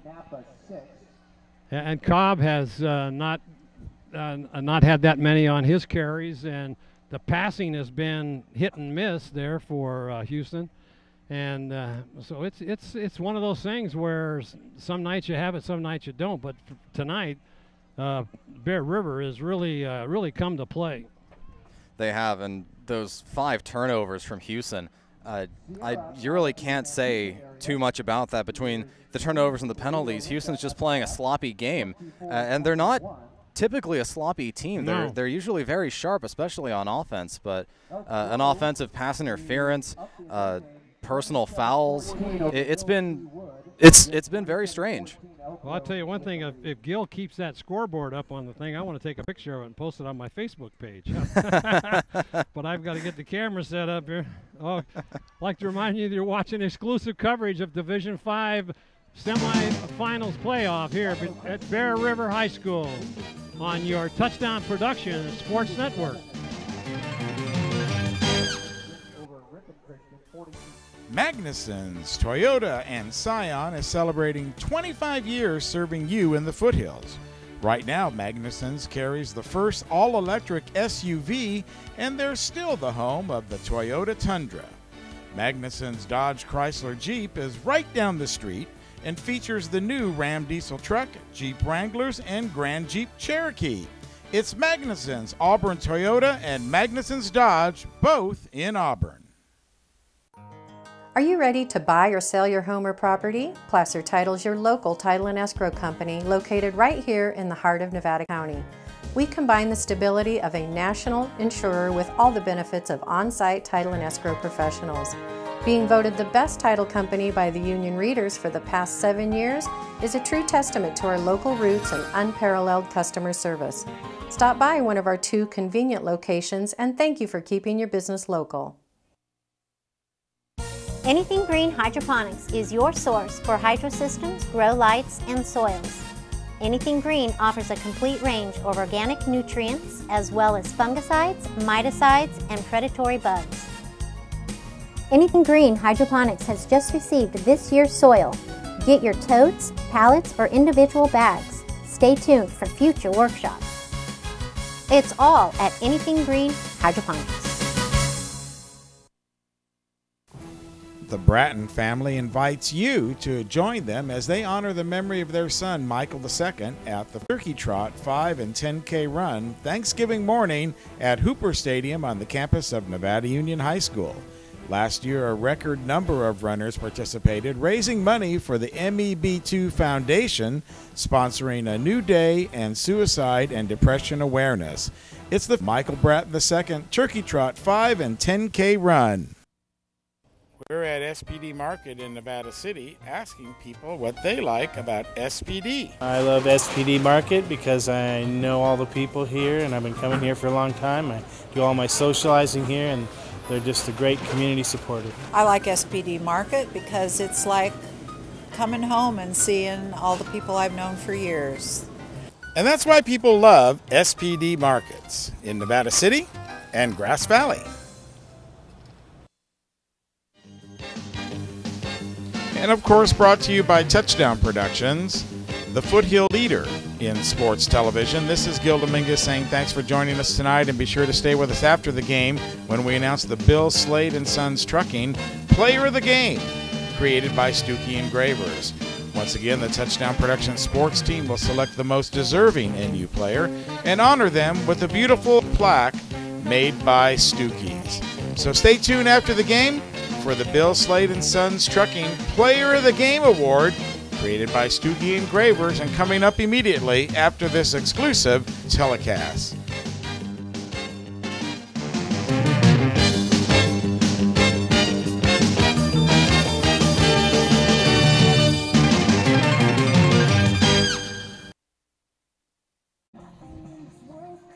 Welcome back to J. David Ramsey Stadium on the campus of Bear River High School. Marty Mortensen along with Steve Sitter and the rest of the Touchdown Production sports team is on hand here for an exciting Division V semifinal playoff game where Bear River on top 23-0 here at halftime.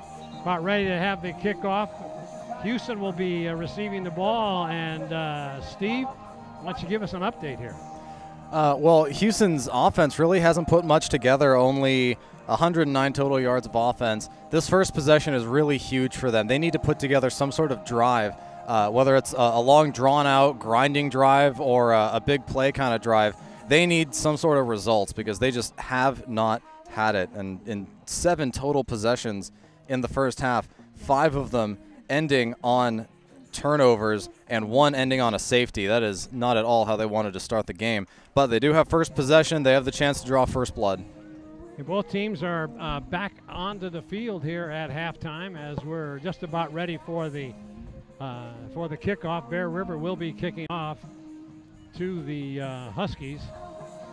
As the last, when they scored that touchdown just before the half ended, they kicked off and Olina kicked it deep. And he ended up running it back about 55 yards.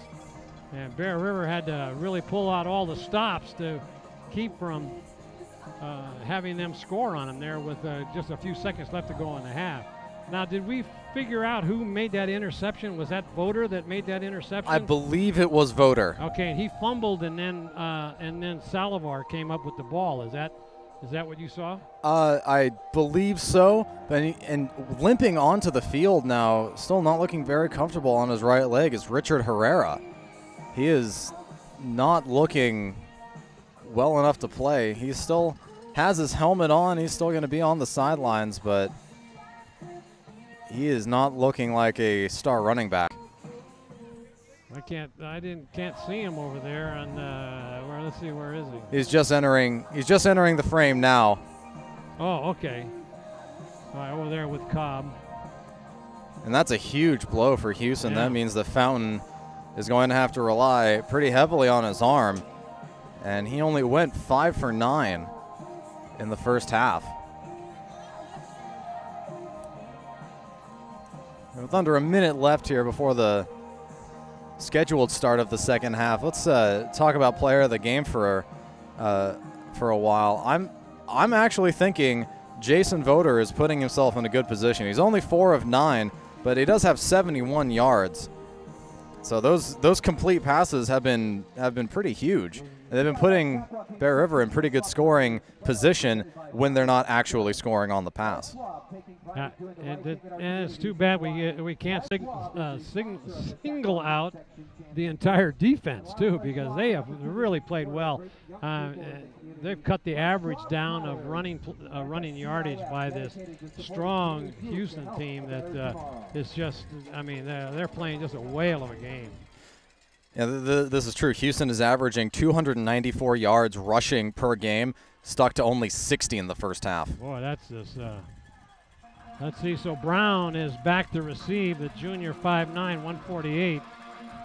He's standing on his own 7-yard line, but I don't think Olina's going to kick it back to him again. Anyone take any bets on that, Steve? Well, that's all that Brown is back to return, because we saw Stendardo return. Yeah, it's going to be a short kick. It's going to be come up front and taking it, and then falling on it is on the 32-yard line. That looked like I don't have. I think it might have been Stinhilfer. That's what I thought, but that's not what Brian Hudson, the stadium announcer, said. But all I know is that they'll be starting on their own 31-yard line. So Fountain comes out, and yeah, you're right. Herrera is not in the game to start this second half. Hand off to Cobb, and he goes nowhere. Coming up and meeting him is Bays and Vaughn, and also Voter. In fact, they got somebody hurt here, and he's in a lot of pain on the first play. He's got his knee. It looks like he's holding his knee. Let's see what happens here, Steve, with this. Well, this is a run play that really just gets stopped at the line of scrimmage. There's nothing too fancy. Just Bear River's line completely holds. And Kyle Krogman was the first one to make contact. Oh, I think at the end of that play he slipped. Maybe his knee gave out. Yeah. I think that's number 3, May, isn't it? I couldn't tell on the number. So Bear River is motioned over to the side. Oh yeah, he has his helmet off now. Looks to be in a considerable amount of pain. He immediately grabbed his knee. Watching the right-hand corner. Let's see what is. Still can't see him in the picture yet. Well, that's right there is where he was, but yeah, that was Hollister knew something right away had happened to him, because he's waving at him, and then the Voter turns around and looks, and they say, "Oh." I think Hollister was the one who was actually on the block there, immediately disengaging. What was 31? Oh, that's Trenton Bays, one of the captains. Okay, yeah. So Krogman comes over. He's not putting any weight on his left leg. No.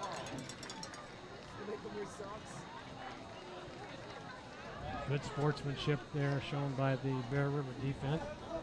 That's a tough way to end. See, he is a junior, so he can be back next year, but one of the captains. And oh boy, The he's Hughson Huskies, number definitely 31, Trenton Bays. got some issues. Can't put any weight Do on well, his young man. leg at all. Let's see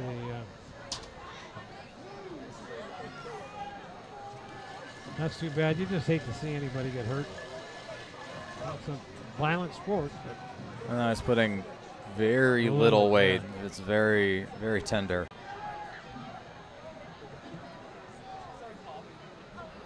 Second down and 9 when we resume play. And that was only a 1-yard run.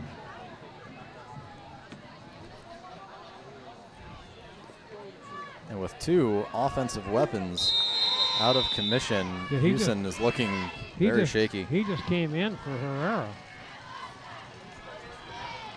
He was leading the block there. They'll sit him on the bench and maybe put an ice bag on it and see what they come up with. So here come the Fountain over center. 2 backs in the backfield looking to pass with a quick pass out in the flat.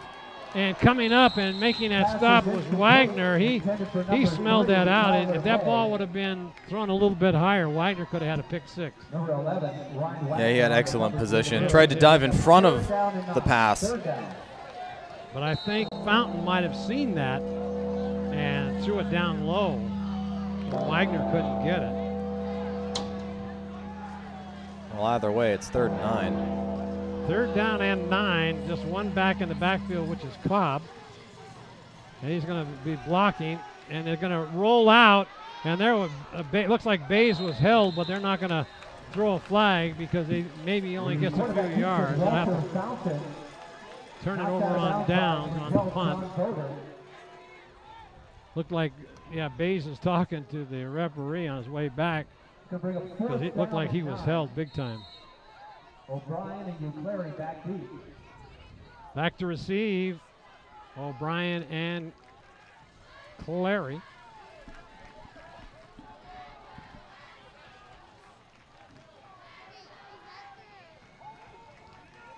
Hughson only punting once in the first half for 35 yards.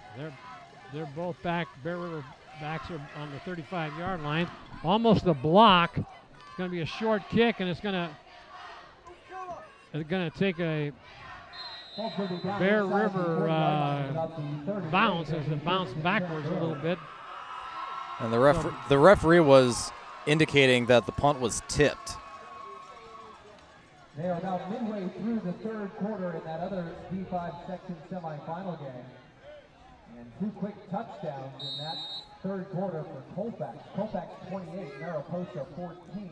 A score update from Colfax. Coming out of the break, Colfax scores 2 quick touchdowns. They are up 28-14 in the 3rd quarter. There's a handoff to Voter. He makes the move to the outside, makes a few people miss, and then comes up and kind of falls down. And the tackle was made in there by number 12. That is Cavasso.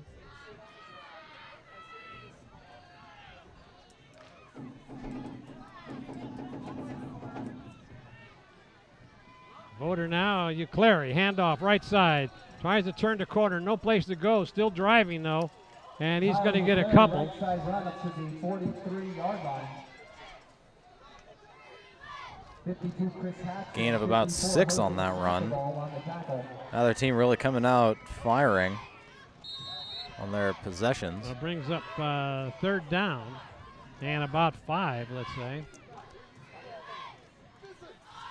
See if they go to the air here.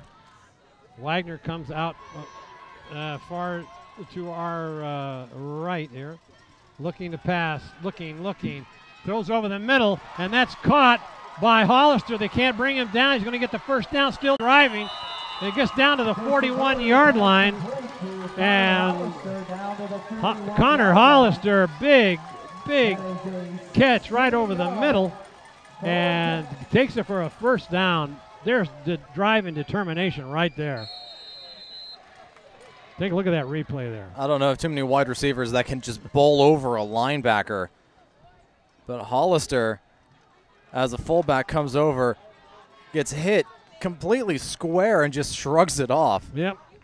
Picks up about Nice stiff arm. 7 yards after the initial contact.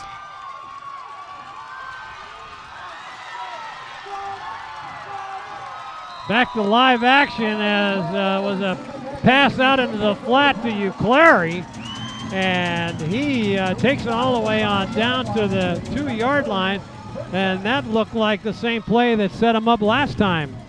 Steve, we didn't get all of it, but we got enough to see Uclari take that little pass in the flat and take it down to the 2-yard line. And Voter placed that perfectly.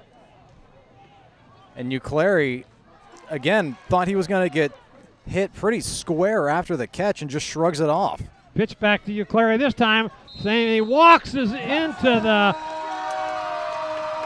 end zone for a touchdown, Bruins.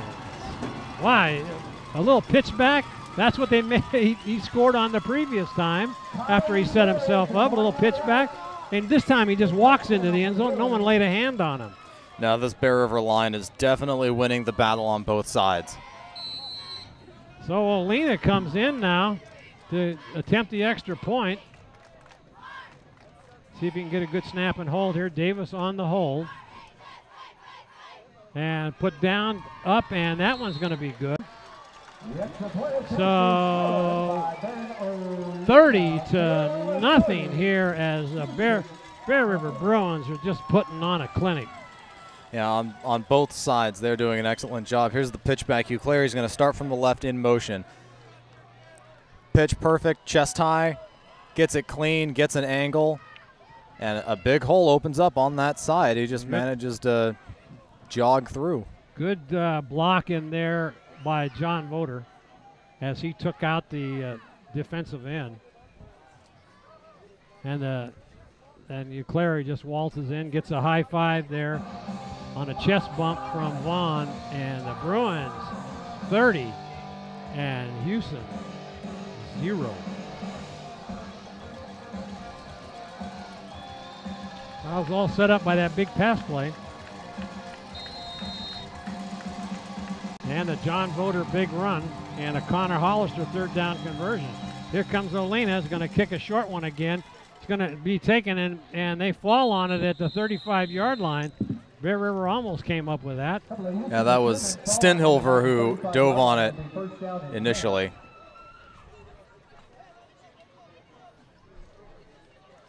And I thought Hughson was the big play team.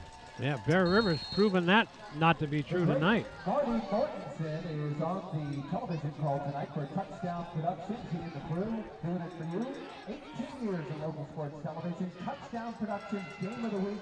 You can order DVDs after the game under the bleachers.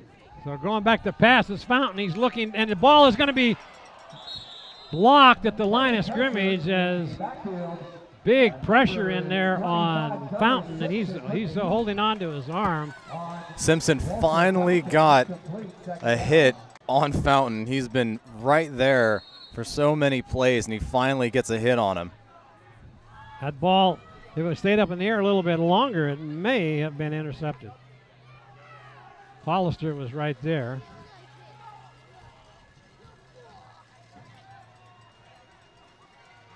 So the man in motion here behind Fountain under the fake handoff, but big pass rush. Again, it's going to be low and it's going to be incomplete. Let's see. No, they're going to say the pass was completed, I think. The referee was right there. That's an amazing catch. That was Lane intended. Cobb. That was intended for Lane Cobb. Oleno Delano comes up with a big catch there for about 5 yards. Sliding, caught it off his back shoulder. Just cradle an arm under it.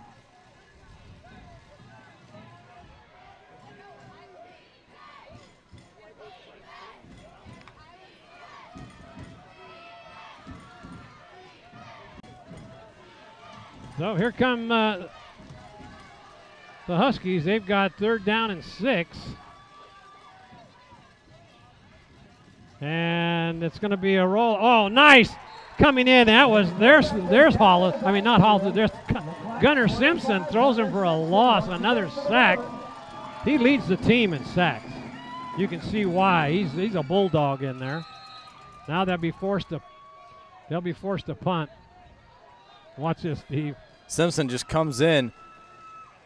He looks like he gets angle blocked by Kyle Harp, but Harp ends up pushing him right into Fountain, who was trying to roll left.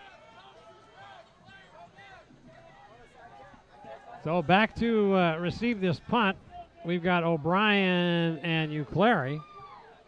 Good snap. Almost blocked in there by Davis. Let's see. Uclari's got it. He looks to the right, looks to the left. Now he's coming back to this side, down the sideline, still on his feet. And they just gang tackle him down about the 45-yard line or in that vicinity. About a 30-yard punt. Oh, Bear River will have it for the second time in this half. 7:12 left to go. They've got one score already.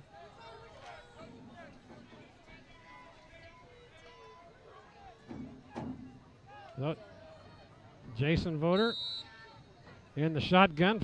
Behind him is his older brother. There's Uclari, and it's going to be an inside handoff to Mastrella, and no place to go. That play looked a lot better yesterday in practice. I believe it. It was. That's usually a big gainer normally, but I think it was just a little out of sync. Travis Whitehead comes into the ball game with the play. He'll be out to the right as the tight end. Now they're going to hand it off to Voter, and he's going nowhere. Trying to give him a block was Sanders. He was stood up. So that'll bring up third down and about 7.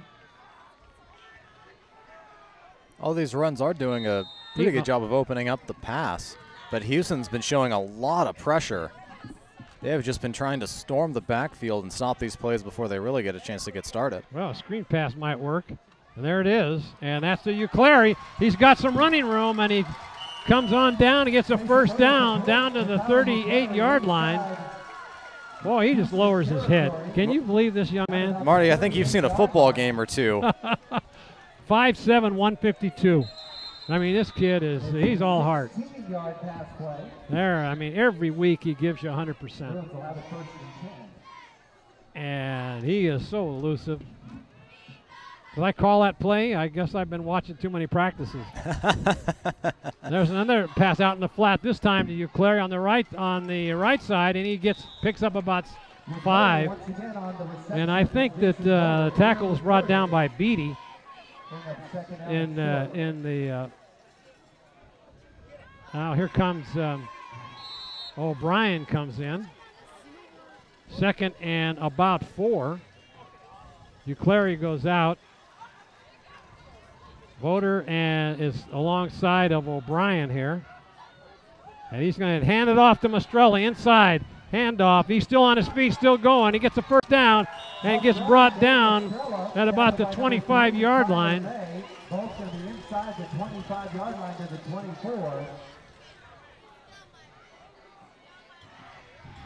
Got a lot of white jerseys in that new pretty white jerseys in that on the field here for the Huskies. And Bear River just continuing to grind. Another third down conversion. They're 2 for 2 in this quarter. They come out of the huddle very quickly. Voter behind O'Brien. Handoff to Voter, and he drives forward for about 3. John Voter to a little bit right up the middle, 54. Jose Sandoval and 75. Sandoval in on the tackle. O'Brien comes to the sideline. This Wildcat formation is very productive for the Bruins. Couple of juniors here, O'Brien and Jason Voter sharing the quarterback duties. There's Mastrella going around the right side. He's got some running room. He's going to pick up a couple. Jeff Gaylor does a very good job of getting the tackle on Mastrella. Got 2 arms around his waist and just dragged him down. That'll bring up third down. Third down and short for the Bruins. Third down and about 3. Uclari comes back into the ball game. Coach Savoy gives Voter the play. He hurries out to the huddle. 3:40 and counting here in this third quarter. Turned out to be a nice night after all. Everybody was anticipating rain. I even called it, but it was raining when we got here, but now it's been dry all evening. They jumped offside, it looked like, but they didn't call it. There's a handoff to Voter, still on his feet, gets a first down all the way down to the 10-yard line as he drives his legs, and should be very close to 1st and goal for the Bruins. I think it'll be 1st and goal on the 10. So here comes Jumbo Package.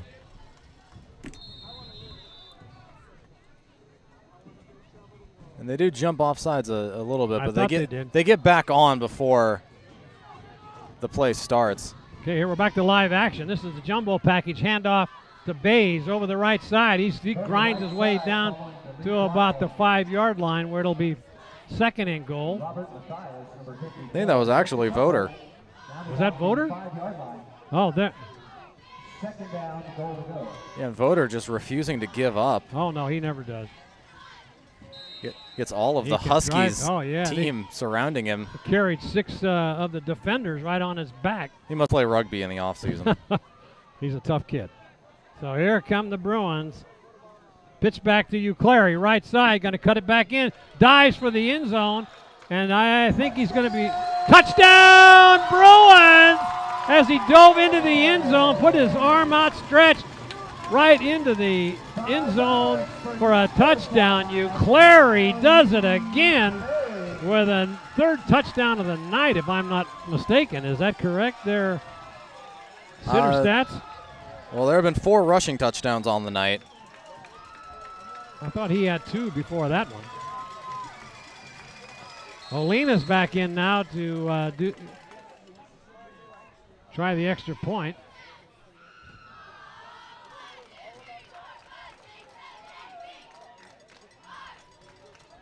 Ball put down and put up, and I don't know is good. It just got the inside of the crossbar, and that'll bring the score to 37-0 here. As got a couple of scoring updates for you. Division 5, the other Saquon section semifinal in Division 5. Yeah, Uclary just finds a seam. Shoots right up the middle. Drives. Just gets a little bit of room, picks up speed, and keeps driving and pushes his way just into the end zone. He stretches his arm out as he falls. Oh, Vaughn, do you see Vaughn pushing him? Watch this. Number 50. There it is. Right over the top. He's got his arm outstretched into the end zone. That's a touchdown. That's good presence of mind. Yep. From the 5'7" running back. State Farm Insurance from Mike Bratton shows the scoreboard and the score. 37-0 here with 2:25 left to go in the 3rd quarter. It's going to be a Pooch kid again taking on the 27. And let's see if he finds the hole, and he cuts back inside, but then is met. Still on his feet, still going, and he's going to be brought down at the 42-yard line. There's a penalty. I think that might be a late. I'm not sure if it's a late hit. It'll definitely be a personal foul, but I think it's going to be against the Huskies too. They're getting a little frustrated, I think. Oh, defense.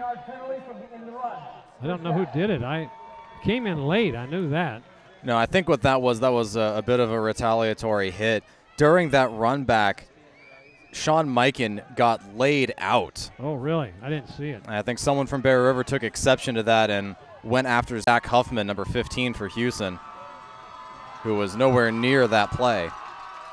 Okay, well, here comes Fountain and Cobb in the backfield. They're going to have to put the ball in the air more than likely here. Rolling out, looking downfield, being chased in. There's a deep pass into the end zone, and just out of the outstretched arms. That's number 3, which is May. I thought Wagner was going to maybe pick that off. Here's the replay of that touchdown by Uclary.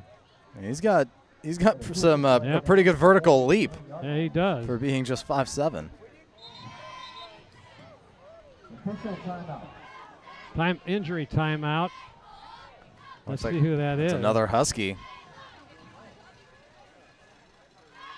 Looks like number 12. It's Cavazos. He's been a player tonight. There's Uclary. He is a very intense young man.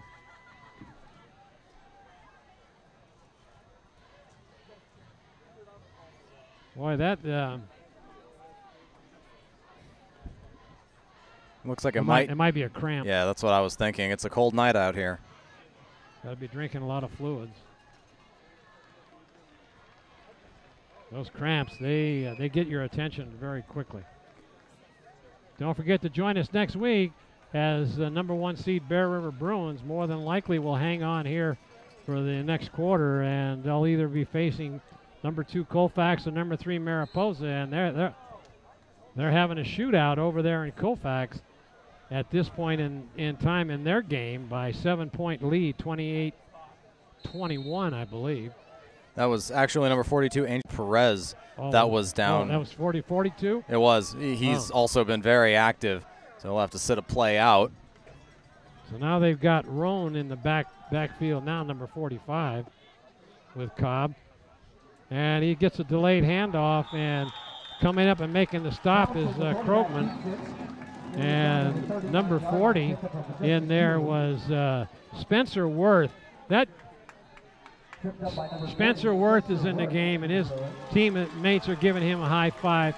He's been hurt since his freshman year. He's had a couple of knee surgeries. He's been out to all the practices, and I saw him yesterday. He's got a brace on his knee, and he is just so excited about being in this game. After his whole football season career was held up because of injury. Now looking, he's going to run. And then getting knocked out of bounds, coming over was Voter to force him out, but he may have gotten the first down. Let's see how close he was. Looks like it'll be an 8-yard run, and it will be a first down. Yep.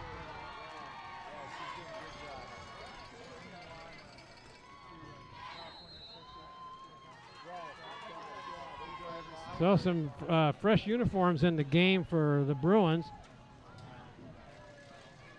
Jonathan Good is in, 6 feet 170. And there's the handoff, and up the middle, and Voter comes up and makes a stop. I believe that was Cobb. That was Cobb, the ball carrier, and Good also in on the tackle. Hollister comes back in. 1:03 left to go here in this third quarter. And Voter comes off. He's played a whale of a game tonight, both offensively and defensively. Under a minute now. So Fountain with 2 backs in the I formation. Man in motion, handoff on the left side. He breaks the hole. He could go in to score. And he gets close down to the goal, coming up and making that stop with Salivar. He's going to be close to a touchdown. So now they're going to have to put up a goal line stance. In the game is Feder and Whitehead, along with Vaughn and Voter. Half the distance of the goal for a face mask call. So that'll be on the 1-yard line, or very close to it. I think they'll get this on the 2.5. About the 2-yard line. Good call from way back here. So here they come. They have a chance to put up a score.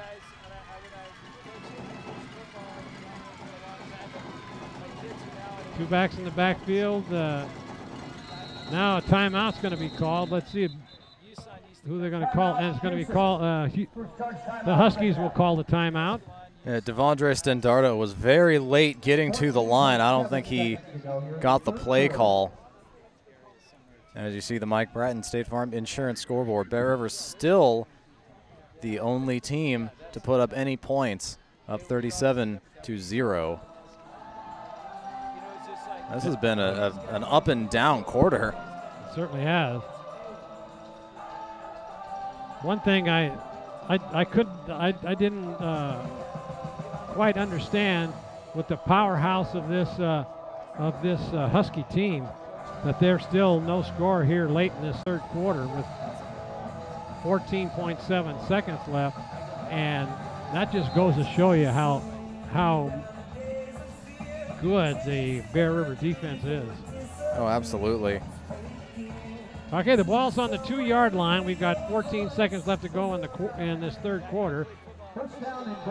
Two backs in the backfield. Over center is Fountain. Handoff, and he could take it in. I think he does. No, he does now. That's a touchdown, Houston. And that is Ron. He gets the touchdown with 7 seconds left to go. There was a lot of arm tackling going on there. Well, they slowed him to a stop. He just kept fighting through those arm tackles. Let's see if they go from 2 or are they going to go for... well, going for 1 makes mathematics sense. Yeah. Since they would need 2 two-point conversions and then 3 extra points to go for the tie. Well, they're going to go for 2 here. Let's see if they can run that same play again, maybe. Well, it's on the same yard line. Yeah. Okay, rolling out the pass, looking, and it's going to be caught in there. And that Fountain threw that ball in the corner. And was that the number 10? I believe it was. Stendardo. Stendardo caught that one. 2 defenders were there, just a little late cut getting over there. So that makes the score 37-8 with 7 seconds left to go in this third quarter. So the first score aided quite a bit by 2 Bear River penalties. And let's take a look at the touchdown here, Steve. Well, this is just Logan Raw, or excuse me, Jacob Roan. Gets hit, gets stopped. Davis has him around the waist, just keeps fighting, keeps those legs moving. And it looks like Gunnar Simpson even gave up a little bit, thought he was going down. He was corralled there. Yeah, that's just tenacious running. That's all that is. There's all the crowd there that came here from Houston. They're fired up now. Yep. Here's an onside kick. The hands team, and it's going to be picked up down the sideline, and that is Davis. That was Davis. Josh Davis picks that ball up and runs down the sideline. Almost took it in for a touchdown. Wow, that was fast. And the Huskies almost recovered that ball first. It did go 10 yards. They came very close. It looks like they were almost going to pick it up after 9 yards, and it just squirted through to Davis, and Davis got it with a full head of steam. So now coming into the ball game is, I think it's going to be the JV quarterback. Yes, it is. That's number 19, Bradley Zyba. I'll have to check on that. Handoff. Oh, and it fumbles the ball, and it's going to be picked up. And it's going to be picked up by Houston. I didn't know who was the ball carrier, and that's the final play of the third. I think that may have been Danny Kiggins. Kiggins? Caught him kind of high up on the chest. Yeah, well, you got a brand new quarterback in there, and they're going to give him a chance to play. He's only a sophomore. So now they'll change the size. But Bear River had a chance to really put this game on ice. And now they have to go back on defense again. Yeah, this play just seemed a bit odd. Yeah, that's Kiggins. Kiggins, right. In motion. He gets it up on the shoulder instead of in the stomach. Just squirts loose, and there happened to be a few Huskies nearby to pick it up. Exactly right. So now the Bruins start this fourth quarter will have to go on defense as they were down deep into the territory of the Huskies. 37-8, your Mike Bratton State Farm Insurance scoreboard shows the Marty Mortensen here along with Steve Sitter, bringing you all this exciting semifinal playoff game for Division V. Looking to pass, rolling out. There was a hold, but Bays comes up, fights off the hold, and makes the tackle. And now we got a little, that was Jimmy Vaughn. And Lane Cobb. Lane Cobb. So I don't think Lane Cobb wants to take on Jimmy Vaughn. Vaughn is a real, he's 6 foot, 231 pounds. And Cobb is 195.9, and Vaughn is not the guy you want to pick a fight with here. So you got Whitehead back in on defense. It was a good sack in there by Bays. Loss of 11. And so now Whitehead shifts off to the left. Connor Simpson on the right. And rolling out again, looking, and he's got a man downfield and is going to be caught for about, they get some of that yardage back to about they'll have 11 yards to go for a first down on third, and no, now it's 12, third and 12. They got some of the big yardage back. Just totaling up that third quarter, Bear River with 121 yards of offense. Hughson with 40. Wow. It's unbelievable. Okay, here we go. The Fountain looking to pass again, and he steps up and fires, and it's going to be intercepted and then dropped in there by Davis. He went up and just couldn't hold on to it. Good coverage in there. So 10-15 left to go in this ball game as I can't imagine they'd punt. This is a 4-possession game. Yep. O'Brien comes into the secondary. So this is 4th down and 12. This has been kind of an Achilles heel for Bear River this year. See if they can hold him here. Might put a pass rush on. Looking, rolling out. Here comes Simpson, and he's going to get him along with. Oh no! Late hit calls. And that was a Whitehead, and they're going to. It might be a hold. Let's see what's happening here. I think Jacob DeBreo just got ejected. Oh, what did he do? I missed it. As the sack happened, I think Gunnar Simpson came in and got a late hit call, and a flag was thrown. And Jacob DeBreo for Houston took offense to that, went in, pushed him. A referee came, put his hand on his back to try and tell him to go back to the sidelines, and DeBreo turned and took a swing at him. Oh, really? Well, he'll be suspended for 2 games, but the way this is going to turn out here, there won't be any game for them, unfortunately, for their team. Also, unfortunately, those 2 penalties are going to cancel out. We have 2 dead ball fouls. Let's see. Against the defense. First was unsportsmanlike conduct. 5-0 White. We're going to mark off 15 yards. We have a second dead ball, unsportsmanlike conduct, and 50 White, and an ejection. Oh, so that's going to be a 30-yard penalty against and an ejection.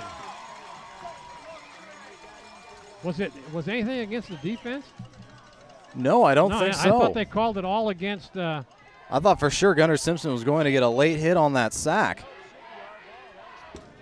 You can't do that. The Bear River fans shout. So that number 50 is walking with his helmet off down the sideline. And it's been a frustrating night for the Huskies. Yeah. That was a 4th down play.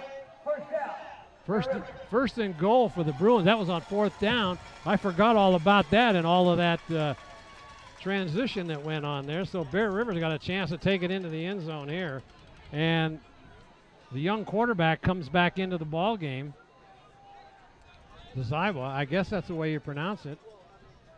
Maybe I can get some help from Ryan Hudson. Handoff to Bays, right side, on his feet, gets down to about the 2. Right side short yardage. There's a young freshman there. He has really set a mark here at Bear River.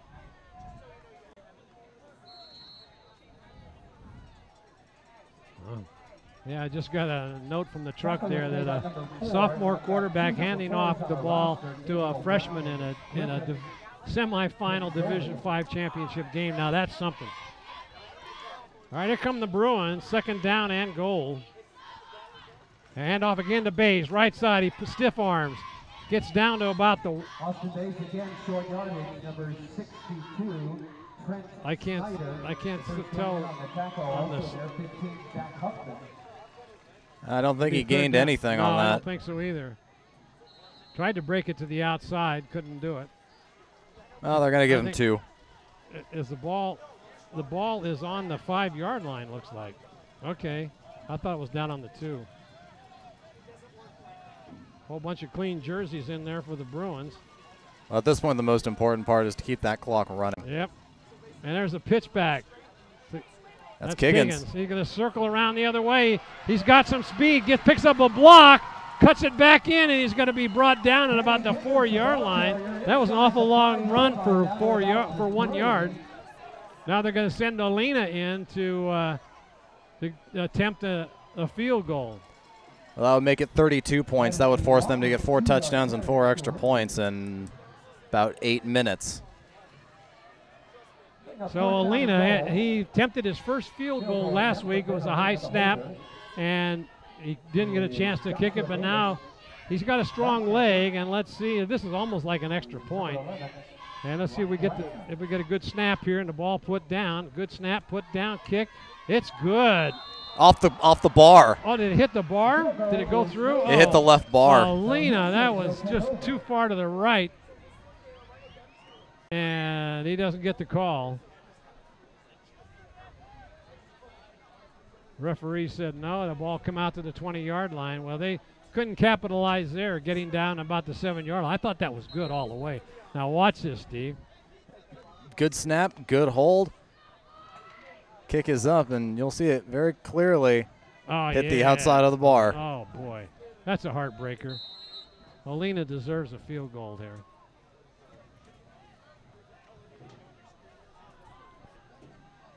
Okay, now it's on the 20-yard line, and Fountain comes up over center. Cobb in the single back in the backfield. And it's handed off to the first one through, and that is Jacob Ron, the senior, who had that touchdown. Gain of about 4. Voter comes limping off. I think he's probably going to be done for the night. Give him a rest till next week. Looking to pass, quick pass out in the flat. Ball's off the ground, but coming up and making the stop is Jake Potts. It's going to be a first down. 7:24. We've got a final from Division IV, Central Catholic 35, Escalon coming into the ball game is Gillis, 35, Escalon 14. a young sophomore in the Semifinal game. at linebacker. The top seed will advance to take on the winner of Sonora and Los Angeles. Flores is in, number 56. There's a pitch. Going around the right side, got some running room, and he turns the corner and gets close to a first down. That was a good run by Cobb. Big Potts and John Good, 85. Potts and Good make the stop as Bear River is shuffling in players, giving everybody a chance to play. Yeah, at this point you may as well. Yep. Even still, it's still a 4-possession game without that field goal. And with about 6:30 left, it's unlikely Hughson will. Looking to pass. There was a hold on Whitehead, but they're not going to call it. Looks like Whitehead was completely held trying to get into the quarterback. And Tyler May was wide open. Yeah, nobody over there. Jake Potts was trying to get into coverage and completely fell in the mud. Third down and about 3. Hughson only 3 of 10 on the night for third down conversions. There's a delayed handoff. That's the Cobb. He stiff arms, got some running room, cuts back again. A big cut, still on his feet, and gets up to the 40-yard line for a first down. And a nice run in there by Lane Cobb. And Lane Cobb, also known as Leno Delano, according to his mom and dad. Here he comes. Now watch this replay here. Just a nice delayed handoff. And this stiff arm, that's on Shane Flores, completely knocks him off his feet. Lane Cobb got some power. A nice cut to the outside. Davis completely falls. And back to live action. There's a big play, but this is going to come back. There's a flag down at the line of scrimmage. That was a great play over the center. I don't know whether that was a tight end. It was number 3, and that was May. Well, it's going to come back. It's going to be a hold. So that negates a 39-yard touchdown play. May had about 6 of the secondary between the linebackers and the safeties were way out of position, and they fell down and everything else. That'll move it ball all the way back to the 45-yard line on their own 45. Some new faces come into the ball game here. We're looking at Gillis back in, along with Olina now playing safety. On the night, Hughson has 11 penalties for 118 yards. And 1 ejection. So obvious pass play right here. Let's see if they can put any pressure on him. They take him out. No, they hand the ball off. That is Cobb. And he gets back quite a few of the yards back. He's a good runner. About 14 yards. Picks up 14. We're seeing a lot more big plays now that the second team is in for Bear River. A lot of the sophomores off the JV getting a chance to play. That's good. That's good for them. About 5 minutes now. Hughson just looking to put some more points on the board. Here they go to Cobb again over the left side. Gets a block. And now coming over, and Olina runs him out of bounds. Olina knocks him out of bounds inside the 25-yard line. That'll be first down Hughson. And Cobb is showing that he is not out of this game yet. There he goes over the right side. Picking up his blockers. Good following his blocks. A couple of missed tackles. Little spin move. There he goes. Good strong runner. No kidding. Cobb is a senior. This will be his last high school football game here. Oh, my goodness. Young man, quite a player. This first time he's been out as a senior to play football.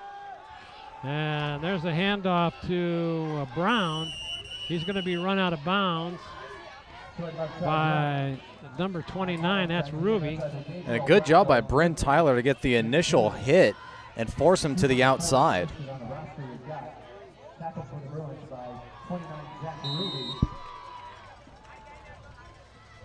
So Davis comes out.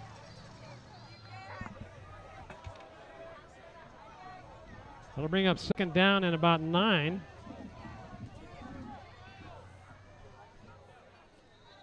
Pitch back to Cobb. And there's a big, and he slips and falls. Travis Whitehead had the chase down on him, but then was blocked at the last minute. We'll have another third down, 3rd and 8 on the 20. Jonathan Strunk comes into the ball game for the Bruins. So this is 3rd down and about 8. Looking to pass. Got him. And now he's got a man over. One-handed catch into the end zone. What a play in there. Stendonardo. Wow. That was a phenomenal one-handed catch. Wow. Yeah, well, that was NFL-style catch right there. And a good job by Fountain to buy the time. pump fake and get the pass off. Beautifully finished by Stendardo. And Hughson will go for 2 here again. 4:14 left to go in this ball game.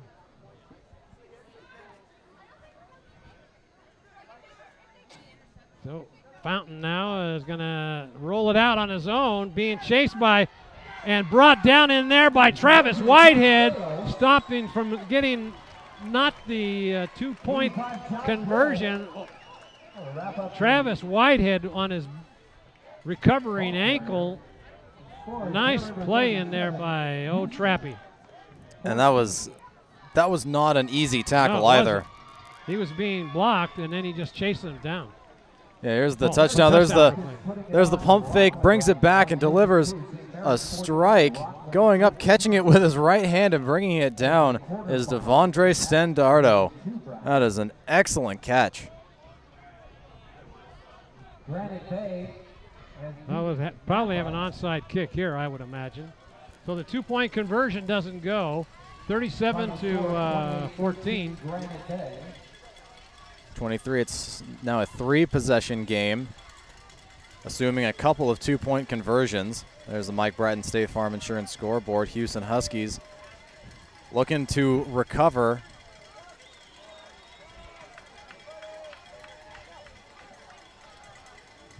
They'll attempt a onside kick, I imagine. No, they're going to kick it deep. And coming over for it and fumbling the ball, and that is Olina. And he cuts to the outside. He just had one more guy to beat. But coming up and making that stop was number 16. That's Steinhilver. Well, the wind has picked up a little bit here, Steve, and is starting to get a little cooler. I think the weather front is coming in here. It's going to be a rainy day. I'm supposed to play in a golf tournament tomorrow. Tee-off time is at 10 o'clock, and I don't think we're going to get the game in. It's a benefit for the sheriff that was killed in Placer County. I see a lot of those clean jerseys out for Bear River. Pitch back to number 43, and that is Moronic. The ball carrier.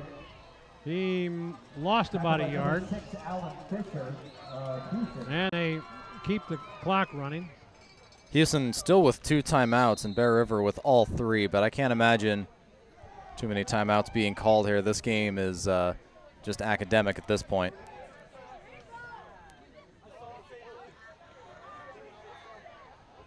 The Bruins now come up with 2nd down and 11.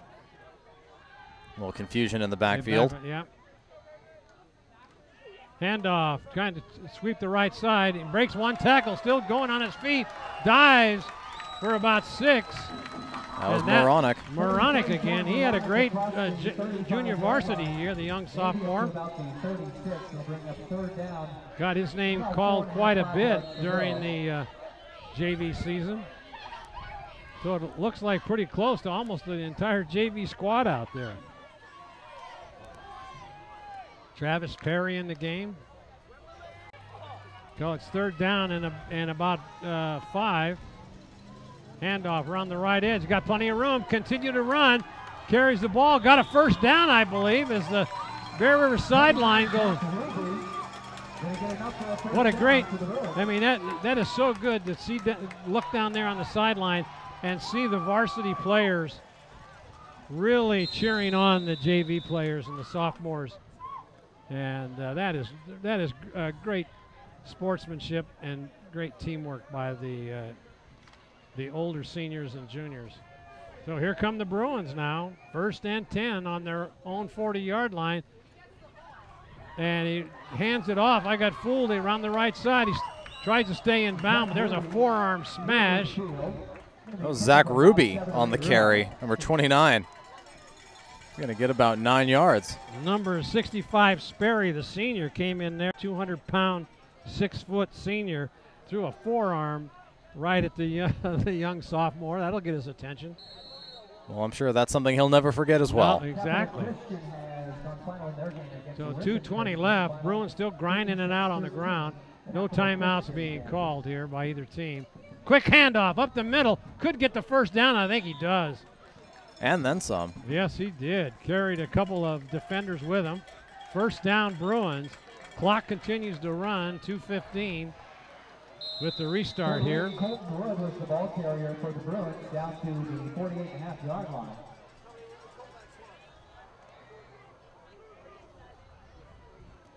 So even with the second team offense on, they're still grinding out first downs, eating up precious time. Down under 2 minutes now.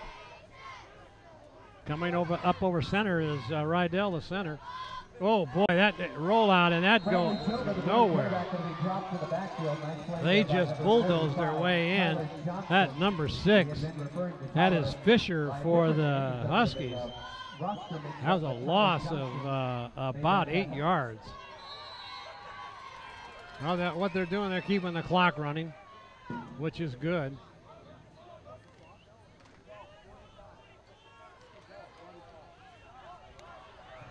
One back in the backfield and in motion, and as their handoff, cuts it back up. Got some running room, still on his feet. And still on his feet, out of bounds. That's Zach Ruby once again. Yep. 5'9", 165. He was following the block of Perry, and also good sophomore. Sac-Quad team section semifinal game. They've gone final over at Colfax.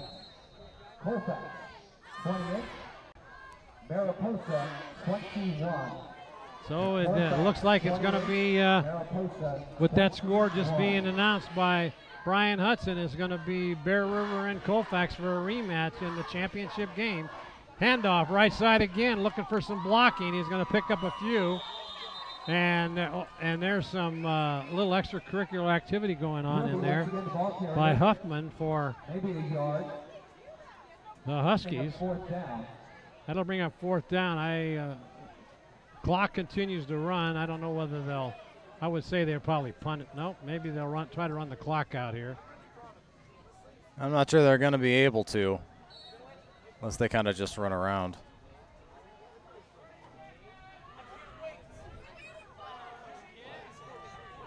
Oh, they are going to run the play. Maybe they'll try to throw a pass here. Let's see what happens. And it's going to be a sweep. That's Moronic, and he's going to get the first down, I believe. He looked like he crossed, and they did. Timeout by call. A lot. 17. That is Moronic. Number 43, the young sophomore. Now they can let the clock run out. Now they don't have to do anything as the crowd starts to filter out. Rain held off, and there's going to be the final score is Bear River Bruins. Bear River is going to the Division V Finals in Lodi next Friday night. My, oh my, what a season it was for the Bear River Bruins. They're 10-2 right now with one game to go, and to be the section champ. Unbelievable, as both teams are out in the center of the field congratulating each other, as we had a whale of a ball game here tonight. Marty Mortensen along with Steve Sitter and the entire touchdown production crew. And we're so glad we could bring this game to you tonight, as Bear River put on a clinic here with the final score being 37-14. As quite a show here tonight, as the Bear River will go to the center of the field. Great fourth quarter showing by the sophomores, as they came out and played well for a bunch of. All right, that's great. Number 31, he played a great game tonight. That is Bayes, B-A-Y-E-S.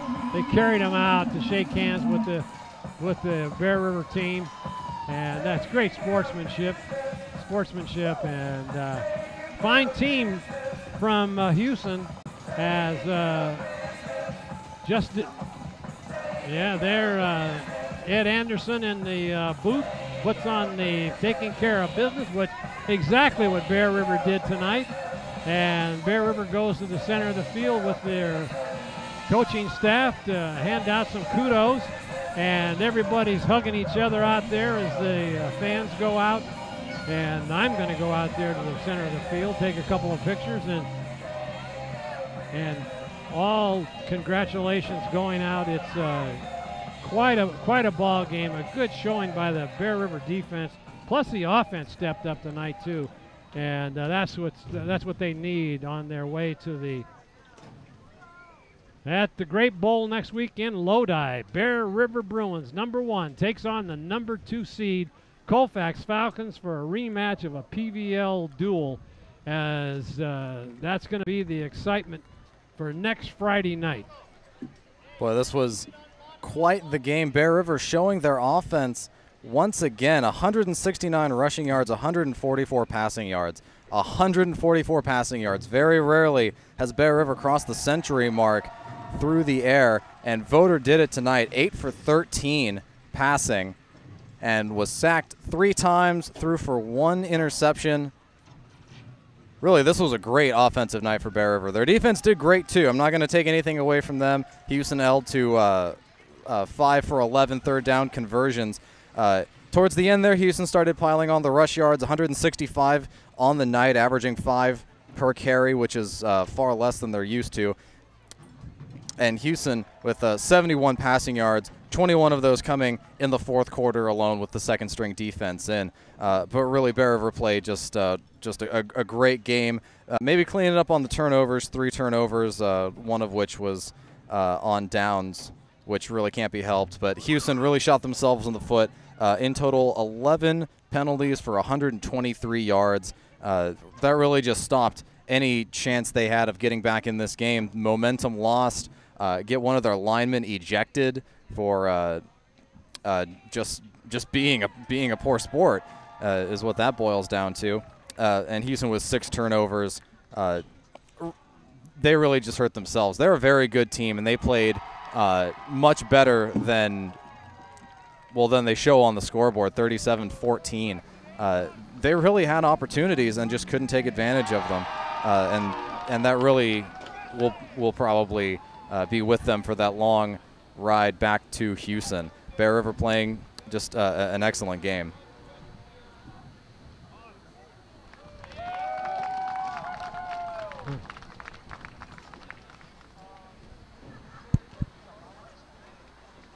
Well, we got a big game coming up next Friday night. Colfax Falcons will they're winning. They did win tonight.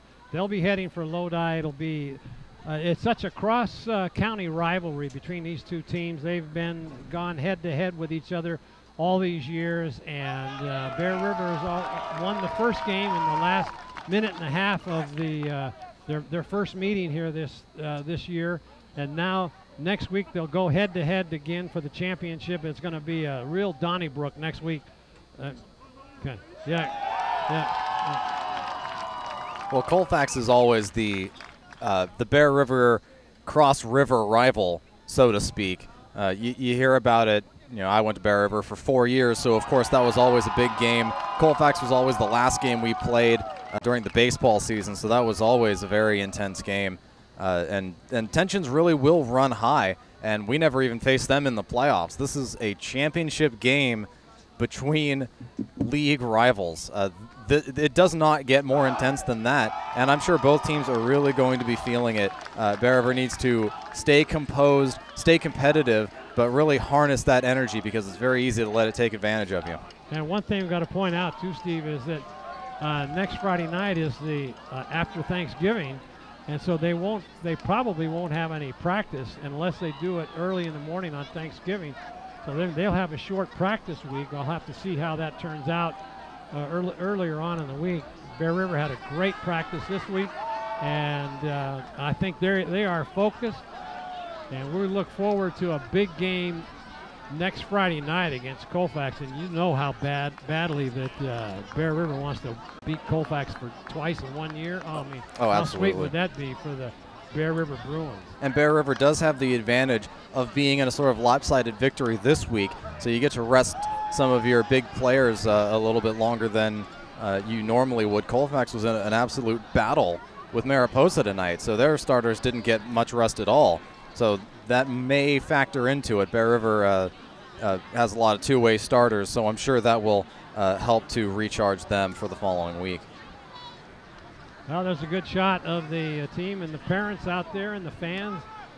Celebration, and this will be short-lived. They'll be back at practice on Monday afternoon, and they're gonna have a short practice week, and we'll have to see how that goes. But Bear River and Colfax next Friday night. Can't wait.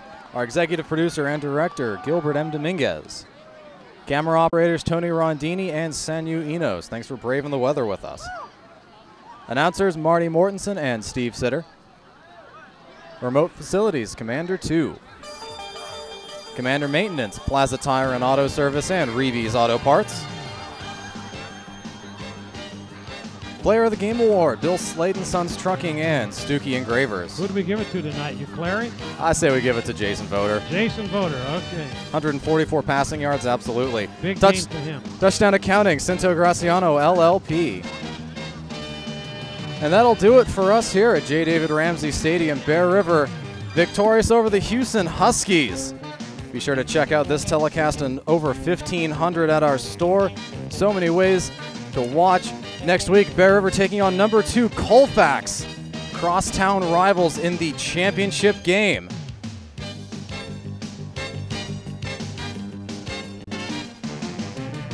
So from all of us here at the NorCal Game of the Week, good night, and we will see you next time.